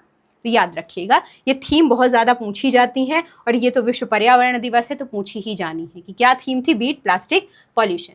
नीति आयोग के सीईओ कौन है? रिपीटेड क्वेश्चन है, बताइए। मैंने बताया था सीईओ है वीवीआर सुब्रमण्यम जी, और सुमन बेरी जी उपाध्यक्ष। चलिए आगे बढ़ते हैं। मई 2025 तक भारत का पहला पूर्ण साक्षर राज्य कौन बन गया है?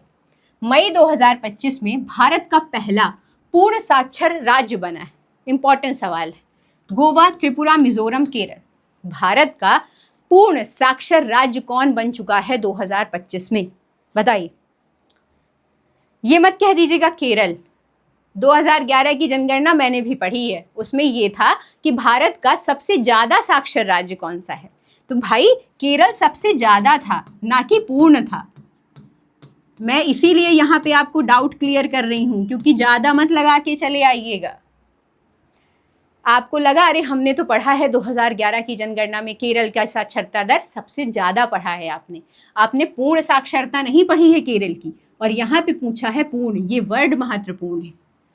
2011 की जनगणना के अनुसार केरल सबसे ज्यादा साक्षर राज्य है, लेकिन पूर्ण साक्षर वाला राज्य बन चुका है मिजोरम, और इसकी साक्षरता दर कितनी है? 98.2%।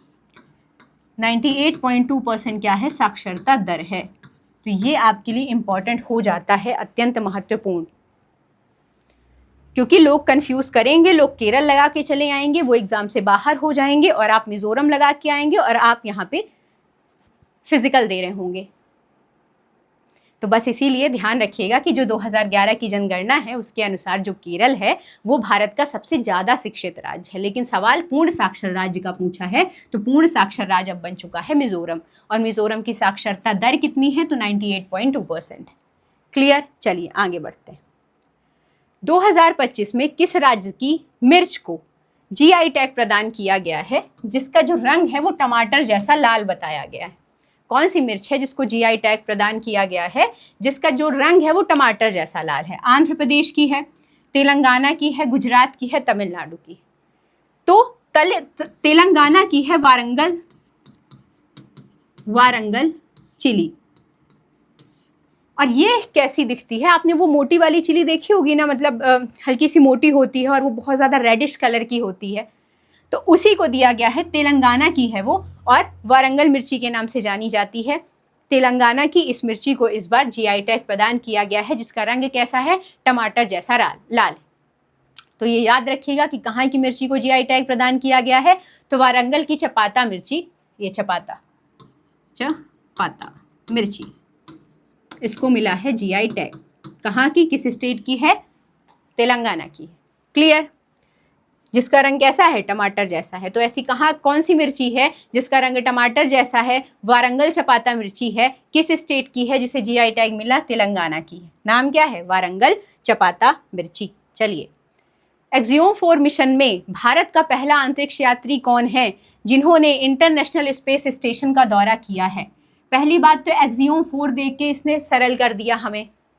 दूसरा, भारत का पहले अंतरिक्ष यात्री हैं जो इंटरनेशनल स्पेस स्टेशन में गए।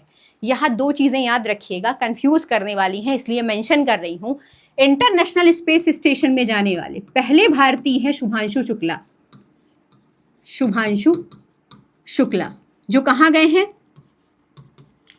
इंटरनेशनल स्पेस स्टेशन पे गए। लेकिन अंतरिक्ष में जाने वाले ये दूसरे भारतीय, अंतरिक्ष में जाने वाले पहले भारतीय थे राकेश शर्मा 1984।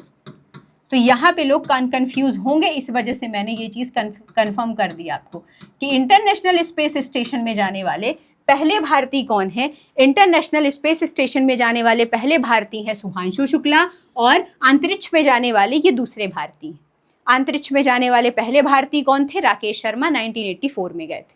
कंफ्यूज मत होइएगा, इंटरनेशनल स्पेस स्टेशन अलग है और अंतरिक्ष में जाने की प्रक्रिया अलग है। तो अंतरिक्ष में जाने वाले पहले भारतीय राकेश शर्मा, अंतरिक्ष में जाने वाले दूसरे भारतीय Shubhanshu Shukla. International space station में जाने वाले पहले भारतीय शुभांशु शुक्ला। तो पूछा क्या है कि इंटरनेशनल स्पेस स्टेशन का दौरा किया ऐसे पहले भारतीय कौन है? तो वो कौन हो जाएंगे? शुभांशु शुक्ला। क्लियर?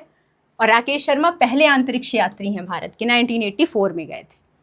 चलिए, जहाँ कंफ्यूजिंग थोड़ी चीज़ें होती हैं मैं वहाँ इसीलिए आपको मेंशन कर देती हूँ वो चीज़। हार्ट लैम्प कृति मैंने बताई, इंटरनेशनल बुकर प्राइज़ मिला था। किस भाषा में लिखी गई थी ये? हिंदी, तमिल, कन्नड़, उर्दू। मैंने आपको बताया था कि किसकी है हार्ट लैम्प? हार्ट लैम्प है बानू मुश्ताक जी की। और किस लैंग्वेज में थी ये? कन्नड़ लैंग्वेज में थी, और कन्नड़ की पहली ऐसी कृति है जिसे इंटरनेशनल बुकर प्राइज़ प्रदान किया गया है। क्लियर? तो कन्नड़ की लैंग्वेज में लिखी गई थी और इसे क्या मिला है? इंटरनेशनल बुकर प्राइज़ मिला है। इंटरनेशनल बुकर प्राइज़ मिला है। कन्नड़ भाषा की पहली कृति है ये, बानू मुश्ताक की हार्ट लैम्प। किसे मई 2025 में यूपीएससी के नए अध्यक्ष के रूप में चुना गया है? यूपीएससी के नए चेयरमैन कौन बने हैं? 2025 में बने हैं, तो सवाल आना तय है। प्रीति सूदन जी, मनोज सोनी जी, अजय कुमार जी, सुजाता चतुर्वेदी जी। यूपीएससी कौन से आर्टिकल में है? यूपीएससी है कौन से आर्टिकल में है? यूनियन पब्लिक सर्विस कमीशन 315 से 323।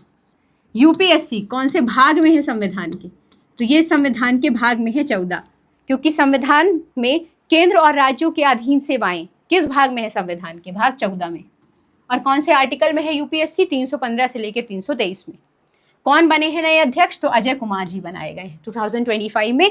ये आपके लिए 3 इंपॉर्टेंट फैक्ट हैं जानने लायक कि यूपीएससी के वर्तमान चेयरपर्सन कौन बना दिए गए हैं? अजय कुमार जी। यूपीएससी कौन से आर्टिकल में है? तो आर्टिकल 315 से 323 में है। और संविधान के कौन से भाग में है? तो भाग 14 में है। संविधान और में केंद्र और राज्यों के अधीन सेवाएं किस भाग में है? संविधान के 14 में। कौन बन गए हैं अध्यक्ष? अजय कुमार जी, यूपीएससी के चेयरपर्सन। आईपीएल 2025 में कौन सी टीम चैंपियन बनी है? आईपीएल बहुत ज़्यादा चर्चा में रही है, मुझे ये बात बताने की ज़रूरत नहीं है कि आईपीएल 2025 किसने जीता है। किसने जीता आईपीएल? आईपीएल जीता है आरसीबी ने। किसे हरा दिया था? पंजाब किंग्स को हरा दिया था। आईपीएल 2025 का फाइनल मैच कौन से स्टेडियम में खेला गया? महत्वपूर्ण ये है, पूछेगा ये कि कौन से स्टेडियम में खेला गया था फाइनल? तो ये खेला गया था अहमदाबाद के नरेंद्र मोदी स्टेडियम में। ये बात आपके लिए आईपीएल में महत्वपूर्ण है। आईपीएल जीता किसने? आरसीबी ने, सबको पता है, तो वो नहीं पूछेगा कि सब जानते हैं आरसीबी ने जीता है, सब जानते हैं कि पंजाब किंग्स को हराया था। वो पूछेगा कि आईपीएल का फाइनल मैच खेला कहाँ गया। तो आईपीएल का फाइनल मैच हुआ था अहमदाबाद के नरेंद्र मोदी स्टेडियम में हुआ था। और कब हुआ था? 3 जून को, 3 जून को हुआ था। उसके बाद फिर वो भगदड़ वाली घटना हो गई थी। तो याद रखिएगा कहाँ हुआ था आईपीएल? नरेंद्र मोदी स्टेडियम अहमदाबाद में। चलिए, आईपीएल 2025 का फाइनल कहाँ और कब खेला गया? लीजिए पूछ लिया सवाल। आईपीएल 2025 का फाइनल कहाँ खेला गया? अभी मैंने बताया, बताइए कहाँ खेला गया? मुंबई, अहमदाबाद, दिल्ली, कोलकाता? अहमदाबाद नरेंद्र मोदी स्टेडियम 3 जून 2025 को खेला गया। कौन सी टीम जीती थी? आरसीबी। नरेंद्र मोदी जी स्टेडियम में हुआ था। विश्व पर्यावरण दिवस 2025 का आधिकारिक होस्ट देश कौन सा था?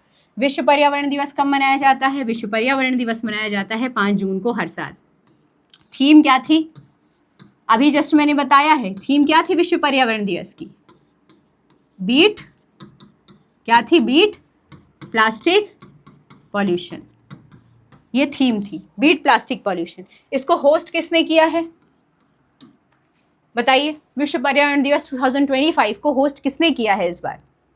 साउथ कोरिया ने किया है, जेजू द्वीप में। इसका एक द्वीप है जेजू द्वीप, वहाँ पे इसने आधिकारिक रूप से होस्ट किया है विश्व पर्यावरण दिवस को 5 जून के दिन। तो थीम क्या थी? बीट प्लास्टिक पॉल्यूशन इस बार की पर्यावरण दिवस की। होस्ट कौन था? साउथ कोरिया, याद रखना है आपको। 2 जुलाई 2025 को विंबलडन महिला एकल में विजयी खिलाड़ी कौन बनी? अभी 15 दिन पहले का करंट है ये। 2 जुलाई 2025 को विंबलडन वुमेन्स सिंगल किसने जीता? Serena Williams, Amanda Anisimova, Iga Swiatek, Aryna Sabalenka. इसे विंबलडन इस बार तो 2025 वुमेन सिंगल का जो अवार्ड है वो जीता है ईगा स्विटेक ने। कहाँ की रहने वाली हैं? पोलैंड की रहने वाली हैं, और पोलैंड की पहली महिला खिलाड़ी हैं जिन्होंने विंबलडन जीता है। किसे हराया है? अमेरिका को हराया है। अमेरिका की खिलाड़ी नहीं है, उन्हें हराया है ईगा ने। तो अमेरिका हार गया और पोलैंड जीत गया। और पोलैंड की पहली महिला खिलाड़ी है ईगा, जिन्होंने पहली बार विंबलडन महिला एकल यानी कि विंबलडन वुमेन सिंगल ट्रॉफी अपने नाम की है। तो किसने जीता इस बार विंबलडन? ईगा स्विटेक ने जीता है। कहाँ की रहने वाली है? पोलैंड की। हराया किसको है? अमेरिका की खिलाड़ी को हराया। इंडिया जीजन क्या है? भारत जीजन क्या है बताइए? कृषि योजना है, स्वास्थ्य बीमा है, अंतरिक्ष मिशन है, या AILLM मॉडल है? बताइए इंडिया जीजन बेसिकली है क्या? ये बेसिकली लार्ज लैंग्वेज मॉडल है। ये क्या है? Large language model, multimedia large language model. ये क्या करेगा? ये क्या करता है? जो जनरेटेड AI होता है, जनरेटेड AI की मदद से टेक्स्ट, चित्र, भाषण, ये सब तैयार कर देता है। तो इंडिया जीजन क्या है? इंडिया जीजन बेसिकली क्या है? मल्टीमीडिया लार्ज लैंग्वेज मॉडल है ये बेसिकली, जो क्या करता है? जो जनरेटेड AI की मदद से, मान लीजिए आपको टेक्स्ट बनवाना है, कोई चित्र बनवाना है, कोई इमेज वगैरह करवानी है अलग तरीके से क्लासीफाई, वो ये सब कर देता है। तो ये क्या है? इंडिया जीजन, जो बेसिकली क्या काम करता है? टेक्स्ट है, भाषण है, चित्र है, वीडियो है, ये सब तैयार करने का ये काम करता है, जिसमें वीडियो बनाना भी शामिल है। क्लियर? वीडियो। तो इंडिया जीजन क्या है? ये AILLM मॉडल है, मतलब लार्ज लैंग्वेज मॉडल, जो क्या करता है? जनरेटेड AI की मदद से क्या काम करता है? टेक्स्ट बनवाना है, चित्र बनवाना है, वीडियो बनवाना है, भाषण तैयार करवाना है, ये सब काम कर देता है। तो बेसिकली याद रखिएगा कि इंडिया जीजन क्या है? लार्ज लैंग्वेज मॉडल है मल्टीमीडिया का, जो क्या काम करता है? टेक्स्ट वगैरह तैयार करने का, वीडियो वगैरह तैयार करने का काम करता है। बिहार में राष्ट्रीय डॉल्फिन अनुसंधान केंद्र ओपन हुआ। ये किस साल ओपन हुआ था? ये पूछ रहा है। महत्वपूर्ण क्यों है भाई? बिहार का नेशनल डॉल्फिन अनुसंधान केंद्र, नेशनल डॉल्फिन रिसर्च सेंटर क्यों महत्वपूर्ण है? ये एशिया का और पूरे भारत का, अब एशिया का फर्स्ट है तो भारत का तो फर्स्ट होगा ही, ऑब्वियस सी बात है। एशिया का भी फर्स्ट है और भारत का भी फर्स्ट है। डॉल्फिन अनुसंधान केंद्र। एशिया का भी फर्स्ट है ये और इंडिया का भी फर्स्ट डॉल्फिन अनुसंधान केंद्र है, जो कहाँ खोला गया है, बिहार के पटना में खोला गया है। इसलिए ये महत्वपूर्ण हो जाता है कि एशिया का फर्स्ट है ये और भारत का भी पहला है। डॉल्फिन अनुसंधान केंद्र किस साल ओपन हुआ था? 2024 में हुआ था। इसका उद्घाटन किसने किया था? नीतीश कुमार जी ने किया था। क्लियर? आप सवाल मान लीजिए ये पूछ लेगा कि जो डॉल्फिन है वो IUCN की किस लिस्ट में आती हैं, क्योंकि IUCN की जो लिस्ट होती है वो जो संकटापन्न जो प्रजातियां होती हैं उनके बारे में वो उन्हें लिस्टेड करती हैं। तो डॉल्फिन किस लिस्ट में आती है IUCN के? तो याद रखिएगा इंडेंजर्ड यानी कि लुप्त प्राय प्रजाति में आती है। लुप्त प्राय यानी कि इंडेंजर्ड। कभी कभी पूछ लेता है, अब चूंकि डॉल्फिन अनुसंधान केंद्र खुला हुआ है इंडेंजर्ड भारत में और ये एशिया का पहला है, और किस जंतु के लिए खोला गया है, किस जीव के लिए खोला गया है? तो डॉल्फिन के लिए खोला गया है। तो क्या ये नहीं पूछ सकता है कि डॉल्फिन IUCN की किस लिस्ट में आती है? तो ये पूछेगा अगर कि डॉल्फिन किस लिस्ट में आती है IUCN के, तो ये लुप्त प्राय यानी कि इंडेंजर्ड कैटेगरी में आती है। और ये खोला कहाँ गया है? तो बिहार के पटना में खोला गया है। इसका उद्घाटन कब हुआ था? तो इसका उद्घाटन हुआ था 2024 में। ये बात आपको याद रखनी है। क्लियर? चलिए आगे बढ़ते हैं। पद्मश्री पाने वाले भारतीय कृषि कार्यकर्ता CD सत्या का असली नाम, अभी मैंने बताया था ये ना, हाँ, सत्यनारायण बलेरी जी। इन्होंने क्या किया था? धान की जो 650 किस्में हैं उनका संरक्षण किया है। कहाँ से बिलोंग करते हैं? केरल से बिलोंग करते हैं। क्लियर? चलिए ये मैं बता चुकी हूँ आपको। आगे बढ़ते हैं।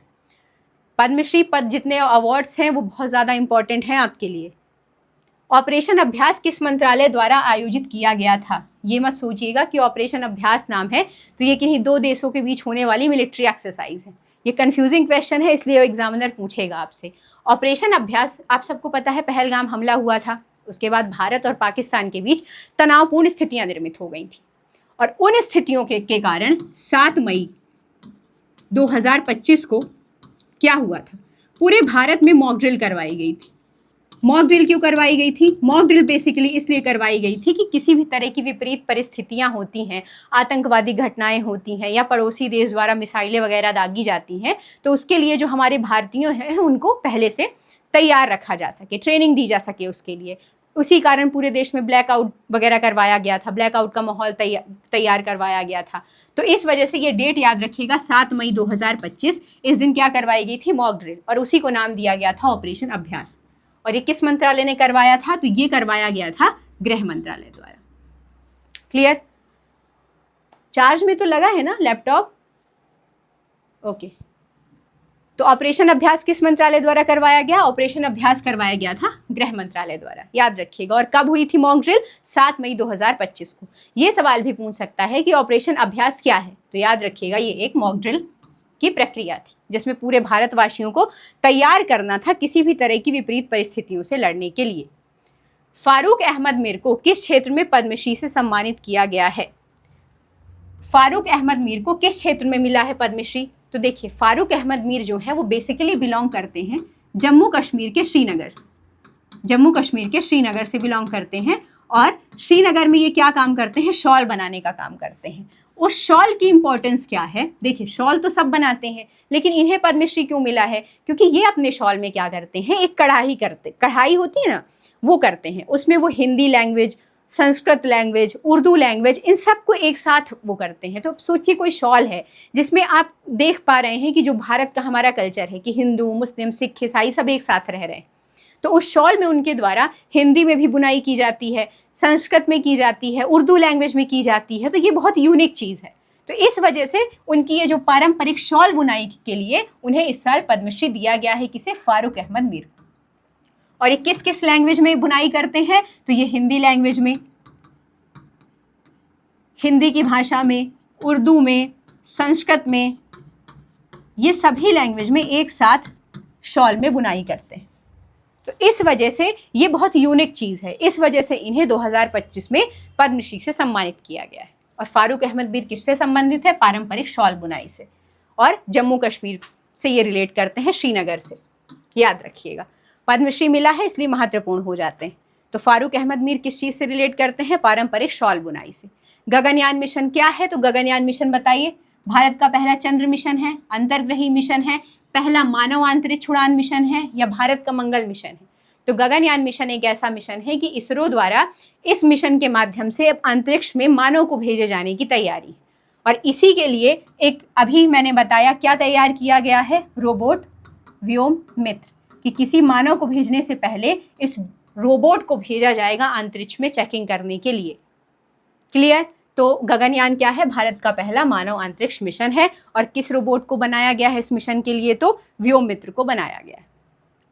चैंपियंस ट्रॉफी 2025 का आधिकारिक थीम सॉन्ग कौन सा था? जब चैंपियंस ट्रॉफी 2025 स्टार्ट हुई थी तो जो सॉन्ग गाया गया था वो कौन सा सॉन्ग गाया गया था?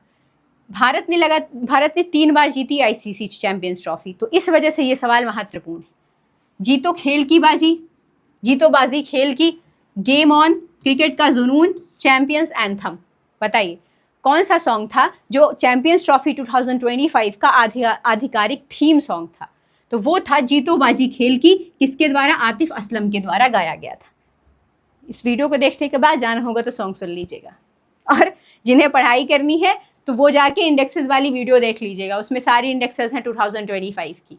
और एक बात, जिन्हें पॉलिटी, हिस्ट्री और ज्योग्राफी में दिक्कत आ रही है, एमसीक्यू सॉल्व करने हैं उन्हें, कि इंपॉर्टेंट एमसीक्यू कहीं से मिल जाए, मैंने एक प्लेलिस्ट डाली हुई है जिसमें पॉलिटी की अलग अलग टॉपिक वाइज सारे टॉपिक के अलग अलग इंपॉर्टेंट एमसीक्यू मैंने करवाए हैं। तो प्लेलिस्ट वाले ऑप्शन में जाना है, वहाँ जाके आपको पॉलिटी की प्लेलिस्ट खोलना है, सारे वीडियो देख लेने हैं। 15-15, 20-20 मिनट के वीडियो हैं हर टॉपिक पे, और उस वीडियो में सिर्फ इंपॉर्टेंट एमसीक्यू करवाए गए हैं, वो आप एक बार देख लीजिएगा। ऐसे ही हिस्ट्री में है, हिस्ट्री के अलग अलग टॉपिक हैं, अलग अलग टॉपिक से रिलेटेड एमसीक्यू, वो आप कंप्लीट कर लीजिएगा। ज्योग्राफी में मैंने अलग अलग कॉन्टिनेंट्स करवाए हैं, अभी हालांकि 3 कॉन्टिनेंट्स करवाए हैं, और कुछ 1-2 वीडियो भारत के दर्रे हैं, भारत की जो ज्योग्राफिकल स्थिति है उसके बारे में करवाया है, उसमें भी इंपॉर्टेंट एमसीक्यू हैं। जिन्हें पंचायती राज पढ़ना है, पंचायती राज के लिए अलग से टॉपिक मैंने एक वीडियो बनाया हुआ है, उसमें आपको एमसीक्यू भी मिल जाएंगे, पंचायती राज के आर्टिकल्स भी मिल जाएंगे, सारी चीज़ें अवेलेबल। तो बस प्लेलिस्ट वाले ऑप्शन में जाना है, आपको सारे वीडियो मिल जाएंगे, आपके एग्जाम की दृष्टि से महत्वपूर्ण है।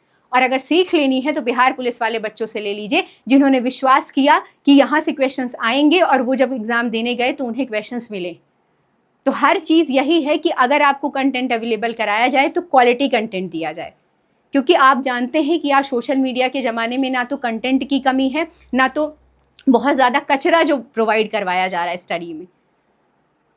बात होती है कि बच्चे तक वो चीज़ें अवेलेबल कराई जाएं जो उसके लिए महत्वपूर्ण है, क्योंकि बच्चा परेशान होता है, वैसे भी वो घर से परेशान है, समाज से परेशान है, परिवार से परेशान है, और हम भी अगर उसे ऐसे बेफालतू कंटेंट दे रहे हैं जिनका कोई मतलब नहीं है, तो फिर वो बच्चा कहाँ जाएगा? क्योंकि वो कहीं ना कहीं ट्रस्ट कर रहा है हम पे, तो फिर वो हमारी रिस्पॉन्सिबिलिटी हो जाती है कि हम उसके लिए बेहतर से बेहतर प्रोवाइड करवा पाएँ। तो बस हमारा यही प्रयास है आपके लिए कि हम जो चीज़ें आपको अवेलेबल करा रहे हैं उससे कहीं आपकी मदद हो जाए। और हम क्या एक्सपेक्ट करते हैं? सिर्फ इतना ही कि आप एक कमेंट करके बोल देते हैं कि दीदी आज मैं पेपर देने गया था या गई थी तो मुझे एग्जाम में क्वेश्चंस देखने को मिले, थैंक यू, भगवान आपका भला करे। और हम क्या कहते हैं कि वीडियो शेयर कर दीजिए, सब्सक्राइब कर लीजिए चैनल, फ़ायदा हो जाएगा आपको। तो चैंपियंस ट्रॉफी 2025 का थीम क्या था? जीतो बाजी खेल की। किसने लिखा है? आतिम असलम ने लिखा है। चलिए, फल पकाने के लिए फसाई ने किस रसायन पर चेतावनी जारी की? फल पकाने के लिए आप सबको पता है किसका उपयोग किया जाता है? बेसिकली उपयोग किया जाता था कैल्शियम कार्बाइड का अभी तक, लेकिन अब कैल्शियम कार्बाइड के कारण फसाई ने क्या बोला है कि लोगों को मुंह में छाले होने की समस्या हो रही है, मुंह में छाले हो रहे हैं, जो हमारे आंतरिक अंग हैं वो प्रभावित हो रहे हैं। तो इस वजह से फसाई ने मना कर दिया है कि अब फलों को पकाने के लिए कैल्शियम कार्बाइड का यूज़ नहीं किया जाएगा, क्योंकि कैल्शियम कार्बाइड से क्या क्या समस्याएं आ रही हैं? मुंह में छाले हो रहे हैं और बहुत सारी आंतरिक समस्याएं पेट से संबंधित लोगों को हो रही हैं। तो इस वजह से फसाई ने कहा है कि अब फलों को पकाने के लिए कैल्शियम कार्बाइड का यूज़ नहीं किया जाएगा। चलिए आगे अगला क्वेश्चन देखते हैं। आईपीएल 2025 में मैन ऑफ द टूर्नामेंट का अवार्ड किसे मिला? आईपीएल 2025 में मैन ऑफ द टूर्नामेंट किसे मिला? विराट कोहली, सूर्य कुमार यादव, प्रसिद्धि कृष्णा, सही सुदर्शन। तो आप सबको पता है कि आईपीएल 2025 में टूर्नामेंट किसको मिला है? सूर्य कुमार यादव को मिला है। मैन ऑफ द टूर्नामेंट किसको दिया गया था? सूर्य कुमार यादव को। किस टीम से बिलोंग करते हैं? जल्दी बताइए, सूर्य कुमार यादव किस टीम से बिलोंग करते हैं? बताइए। तो मैन ऑफ द टूर्नामेंट का अवार्ड किसे मिला है आईपीएल में? सूर्य कुमार यादव को। केंद्रीय जो बजट होता है उसमें केंद्र को कितनी हिस्सेदारी मिलेगी और राज्य को कितनी हिस्सेदारी मिलेगी, ये कौन तय करता है? राज्यों की हिस्सेदारी और केंद्र की हिस्सेदारी कौन तय करता है? योजना आयोग, वित्त आयोग, चुनाव आयोग और मंत्रालयों का गठबंधन। जो भी कोई टैक्स होता है, टैक्स वो केंद्र को कितना जाएगा, कितने परसेंट, और उसका राज्य कितने परसेंट लेंगे, वो कौन डिसाइड करता है? वो डिसाइड होता है बेसिकली वित्त आयोग द्वारा। वो किसके द्वारा डिसाइड होता है? वित्त आयोग। वित्त आयोग ही डिसाइड करता है कि जो टैक्स है, आयकर है, उसका कितने परसेंट केंद्र को मिलेगा और कितना राज्य को मिलेगा। और वित्त आयोग कौन से आर्टिकल में है? कौन से आर्टिकल में? आर्टिकल 280, 280 में वित्त आयोग का प्रावधान। क्लियर? तो कौन करता है करों का बंटवारा? वित्त आयोग। कौन से आर्टिकल में? 280, 280 में। आईपीएल 2025 के फाइनल में मैन ऑफ द मैच किसे मिला? जो फाइनल मैच खेला गया आईपीएल का, उसमें मैन ऑफ द मैच किसे मिला था जब आरसीबी जीती थी? विराट कोहली, रजत पाटीदार, कुणाल पांड्या, भुवनेश्वर कुमार। और मुझे आपको बताने की जरूरत नहीं है, सबने ये मैच देखा है। किसे मिला था man of the match? Kunal Pandya को मिला था। क्लियर? चलिए, ये मैं इसलिए प्रैक्टिस करवा रही हूँ आपको क्वेश्चन, क्योंकि पता सबको होता है, लेकिन जब एग्ज़ाम हॉल में जाते हैं ना, तो इतना ज़्यादा इंसान थोड़ा सा घबराया हुआ होता है कि उस घबराहट में वो गलत करके चला आता है। तो एक बार अगर आपकी नज़रों से ये सवाल गुजरे होंगे ना, तो आप वहाँ वो सिली मिस्टेक करने की बिल्कुल भी संभावनाएं आपकी कम हो जाती हैं। तो इस वजह से ये क्वेश्चंस करवाए जाते हैं।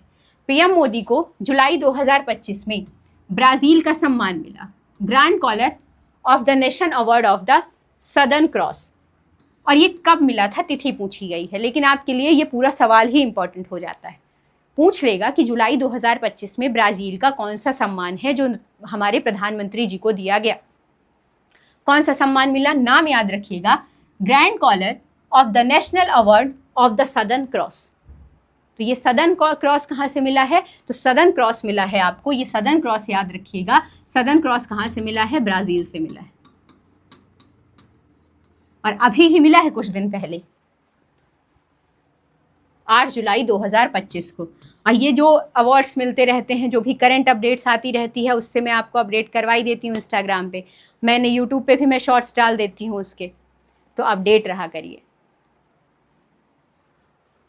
तो grand collar of the national order of the southern cross कहाँ का सम्मान है? ब्राज़ील का है। किसको मिला है? हमारे प्रधानमंत्री नरेंद्र मोदी जी को। किस डेट को मिला है? तो 8 जुलाई 2025 को मिला है। तो ये डेट महत्वपूर्ण हो जाती है आप सभी के लिए। चलिए आगे बढ़ते हैं। राजीव गाबा कौन है? मतलब राजीव गाबा क्या बने हैं अभी? तो आप सबको पता है कि राजीव गाबा क्या बनाए गए? राजीव गाबा बनाए गए हैं नीति आयोग के पूर्णकालिक सदस्य। और नीति आयोग के सीईओ कौन बने हैं? मैंने आपको अभी बताया था, वीबीआर सुब्रमण्यम जी। और नीति आयोग के उपाध्यक्ष कौन है? राजीव गाबा जी। और नीति आयोग के अध्यक्ष कौन है? हमारे भारत के प्रधानमंत्री जी। तो अभी सीईओ कौन बनाए गए हैं? वीवीआर सुब्रमण्यम जी, सुब्रमण्यम जी। और पूर्णकालिक सदस्य कौन है? राजीव गौबा। नीति आयोग के पूर्णकालिक सदस्य बनाए गए। क्लियर? चलिए अगला सवाल देखते हैं। पहली स्वदेशी एमआरआई का परीक्षण कहाँ शुरू हुआ है? देखिए, अभी तक क्या था कि जो एमआरआई के लिए हम दूसरे देशों पर निर्भर होते थे, और इसी के कारण जो नॉर्मल व्यक्ति है उस तक इस मशीन की पहुंच नहीं हो पाती थी, तो लोगों को भटकना पड़ता था। अब भारत मेक इन इंडिया के तहत स्वदेशी एमआरआई का परीक्षण उसने किया है भारत ने। और कहाँ किया है ये? मुंबई, दिल्ली, कोलकाता, चेन्नई। तो दिल्ली एम्स में इसका परीक्षण किया है। अब भारत जो मेडिकल इंडस्ट्री है या मेडिकेशन की जो फील्ड है, उसमें क्या करेगा? अब उसमें भारत स्वदेशी की ओर बढ़ रहा है। और कभी कभी सवाल पूछ लेता है कि एमआरआई किस टेक्निक पर काम करती है? तो जो एमआरआई है वो चुंबकत्व, साइंस का क्वेश्चन है ये, एमआरआई किस टेक्निक पर काम करती है, किस सिद्धांत पर काम करती है? तो एमआरआई चुंबकत्व के सिद्धांत पर काम करती है। एमआरआई का काम क्या होता है? शरीर के आंतरिक अंगों की फोटो लेना। मान लीजिए अगर मेरे सर पे चोट लग गई और उस चोट को मुझे बाहर से वो नहीं दिख रही है, लेकिन मुझे पेन हो रहा है, तो उसके लिए मुझे एमआरआई करवाना होगा, ताकि जो आंतरिक चोटें हैं उसकी जो चित्र है उसका वो मैं देख सकूं कि कहाँ पे चोट है, और उसके हिसाब से फिर मेरा इलाज हो सके। शरीर के आंतरिक अंग हैं, उनमें क्या प्रॉब्लम है, क्या दिक्कत है, उसके लिए एमआरआई का उपयोग किया जाता है। तो पहली स्वदेशी एमआरआई का परीक्षण चालू हो चुका है दिल्ली एम्स में। और एमआरआई किस सिद्धांत पर काम करती है? तो चुंबकत्व के सिद्धांत पर काम करती है। इसका काम क्या होता है? शरीर के आंतरिक भागों की फोटो लेना। क्लियर? चलिए याद रखिएगा कि जो भारत की पहली स्वदेशी एमआरआई है उसका परीक्षण शुरू हुआ है दिल्ली के एम्स में। मिस वर्ल्ड 2025 का खिताब किसने जीता?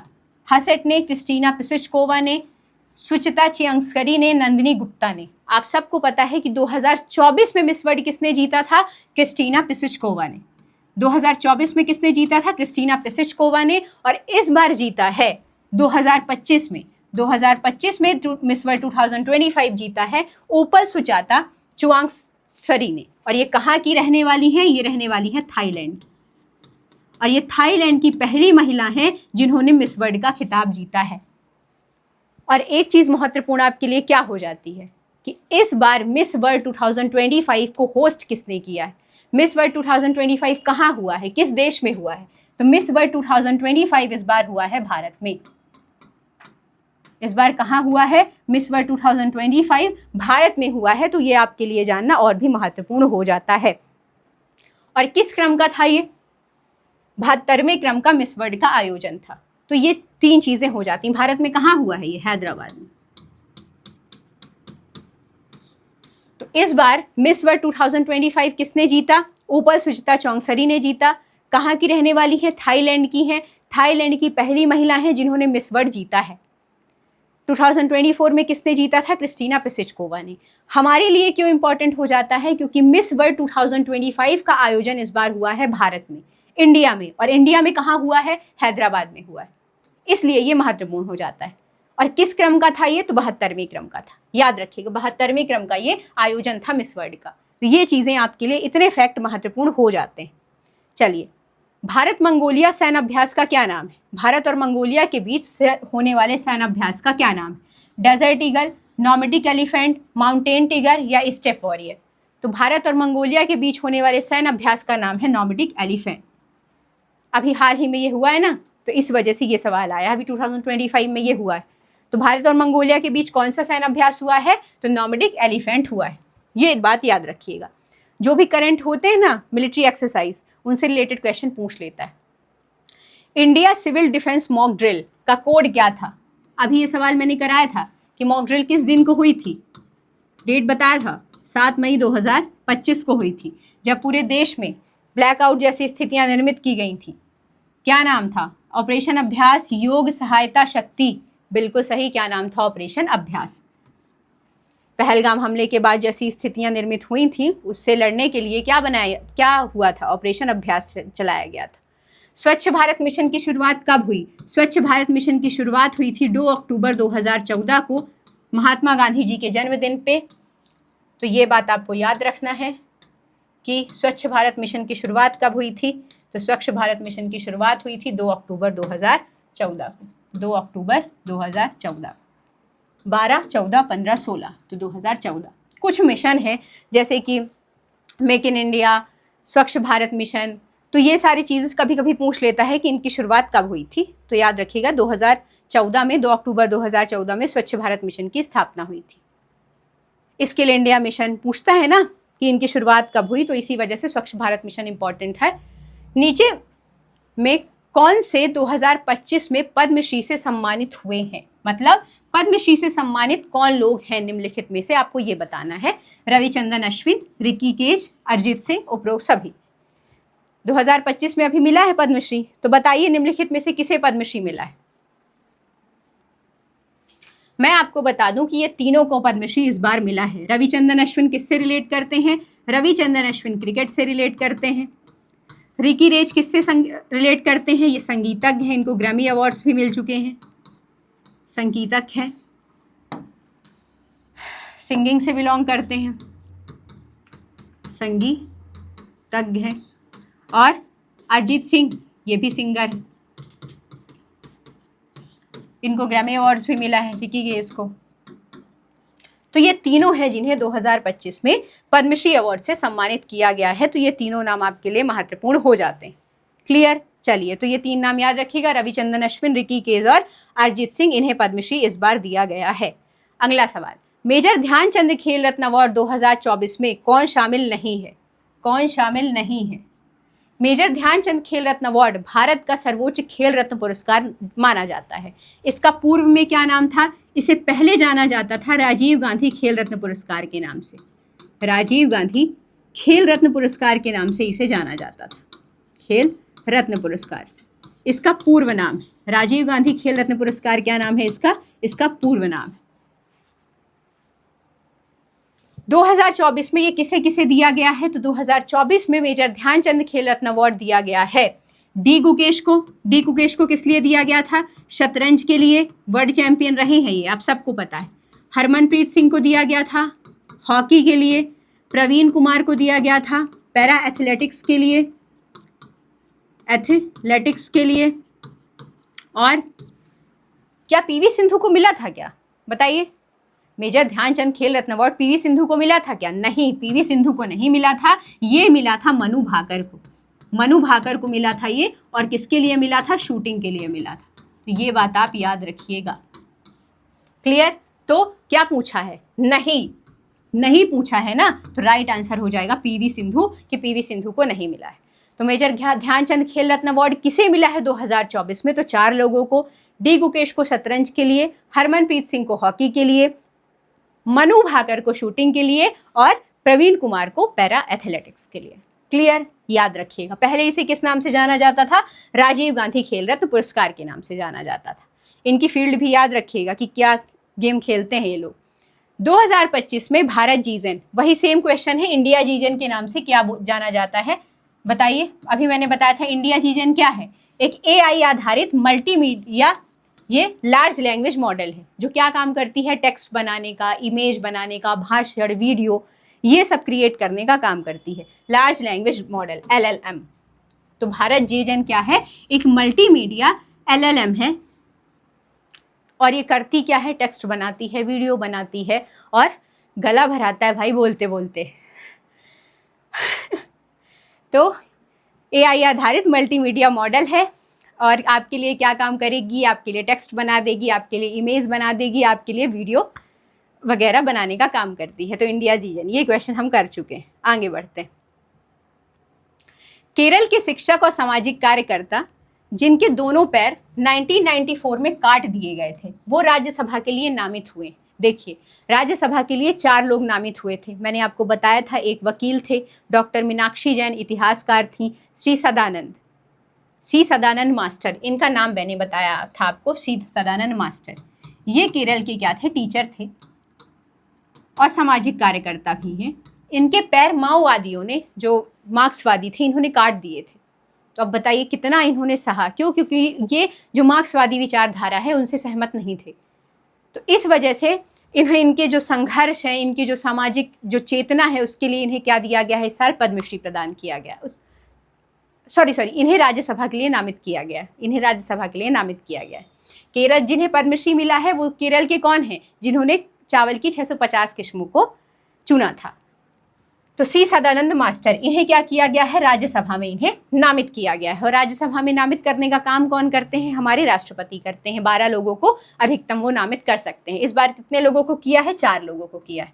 डॉक्टर मीनाक्षी जैन है, हर्षवर्धन श्रृंगला हैं और सी सदानंद मास्टर जी हैं केरल के। और एक नाम और कौन था? उज्ज्वल निगम जी थे ना, वकील थे जो, तो उनको 4 लोगों को किया है। तो अगर आए कि केरल के कौन थे, तो केरल से बिलोंग करते हैं सी सदानंद मास्टर, टीचर भी रहे हैं और सामाजिक कार्यकर्ता भी रहे हैं। दोनों पैर उनके 1994 में काट दिए थे। किन्होंने? मार्क्सवादियों ने, क्योंकि ये मार्क्सवादी विचारधारा से बिल्कुल संतुष्ट नहीं थे। तो इस वजह से इन्हें राज्यसभा में इनके कार्यों के लिए नामित किया गया है। सी सदानंद मास्टर कहाँ से बिलोंग करते हैं? केरल से। क्लियर? 4 नाम आपको रिवाइज करने हैं जो राज्यसभा में नामित हुए हैं। डॉक्टर मीनाक्षी जैन इतिहासकार थी, उज्ज्वल निगम वकील थे, तीसरा नाम क्या था? हर्षवर्धन श्रृंगला जी जो राजनीतिक बहुत फेमस राजनीतिज्ञ हैं, और चौथा नाम क्या था? सी सदानंद मास्टर जी जो शिक्षक भी रहे हैं और सामाजिक कार्यकर्ता भी रहे हैं। और राज्यसभा में राष्ट्रपति किस आर्टिकल के अंतर्गत नाम करते हैं नामित? तो आर्टिकल 81A के अंतर्गत। ये बात आपको याद रखनी। क्लियर? चलिए आगे बढ़ते हैं। यहाँ से आपके ये सवाल खत्म होते हैं। यहाँ पे ये सवाल आपके ख़त्म होते हैं। करंट अफेयर्स के 2025 के जितने इंपॉर्टेंट क्वेश्चन थे इस एक वीडियो में लाके आपके सामने रख दिए गए हैं। कोई एग्ज़ाम देने जाइएगा या आपका कोई सगा संबंधी हो, दोस्त हो, कोई एग्ज़ाम देने जा रहा हो, उसको ये वीडियो शेयर कर दीजिए, जिससे वो एग्ज़ाम के पहले ये वीडियो देख ले और उसका कुछ भला हो जाए। 4-5 नंबर भी बन गए ना तो उसका कल्याण हो जाएगा। तो अगर आप चाहते हैं उन लोगों के लिए भी जो आपके साथ वाले हैं कि उनका भी सिलेक्शन हो जाए आपके साथ साथ, तो ये वीडियो उन तक भी शेयर कर देना है, क्योंकि ये एक ऐसा वीडियो बनाया गया है जिसमें बहुत दिनों की मेहनत लगी। बहुत दिनों की मेहनत इसलिए क्योंकि सारा डेटा कलेक्ट करना है, क्या क्या करंट अफेयर्स में चीज़ें हुई हैं, सब कुछ एक जगह पे लाके आपको बताना है और उसके लिए मेहनत लगती है। और आपको सिर्फ इतना करना है कि कमेंट करके ये बता दीजिएगा कि आपको ये वीडियो कैसा लगा है, इसकी अगली सीरीज़ आपको चाहिए या नहीं। अगर अगली सीरीज़ चाहिए तो बिल्कुल कमेंट करके बताइए। और हाँ, जिन्होंने चैनल सब्सक्राइब नहीं किया है आए रिपीट की कर लीजिए कि अगले वीडियोज़ का नोटिफिकेशन आपको मिल जाए। और वीडियो शेयर करना है, लाइक करना है, लाइक का ऑप्शन रहता है, लाइक कमेंट ज़रूर करना है। तो चलिए जल्दी ही मिलते हैं, ऐसे ही पढ़ते रहिए। और अच्छा लगता है जब ये सुनने मिलता है कि जो पढ़ाया गया है उससे सवाल आ रहे हैं एग्ज़ाम में, और खुशी होती है जब आपकी ब्लेसिंग्स मिलती हैं, कमेंट्स में लोग ब्लेसिंग्स देते हैं। तो बस ऐसे ही पढ़ते रहिए, मिलते हैं अगली वीडियो में, तब तक के लिए जय हिंद, जय भारत।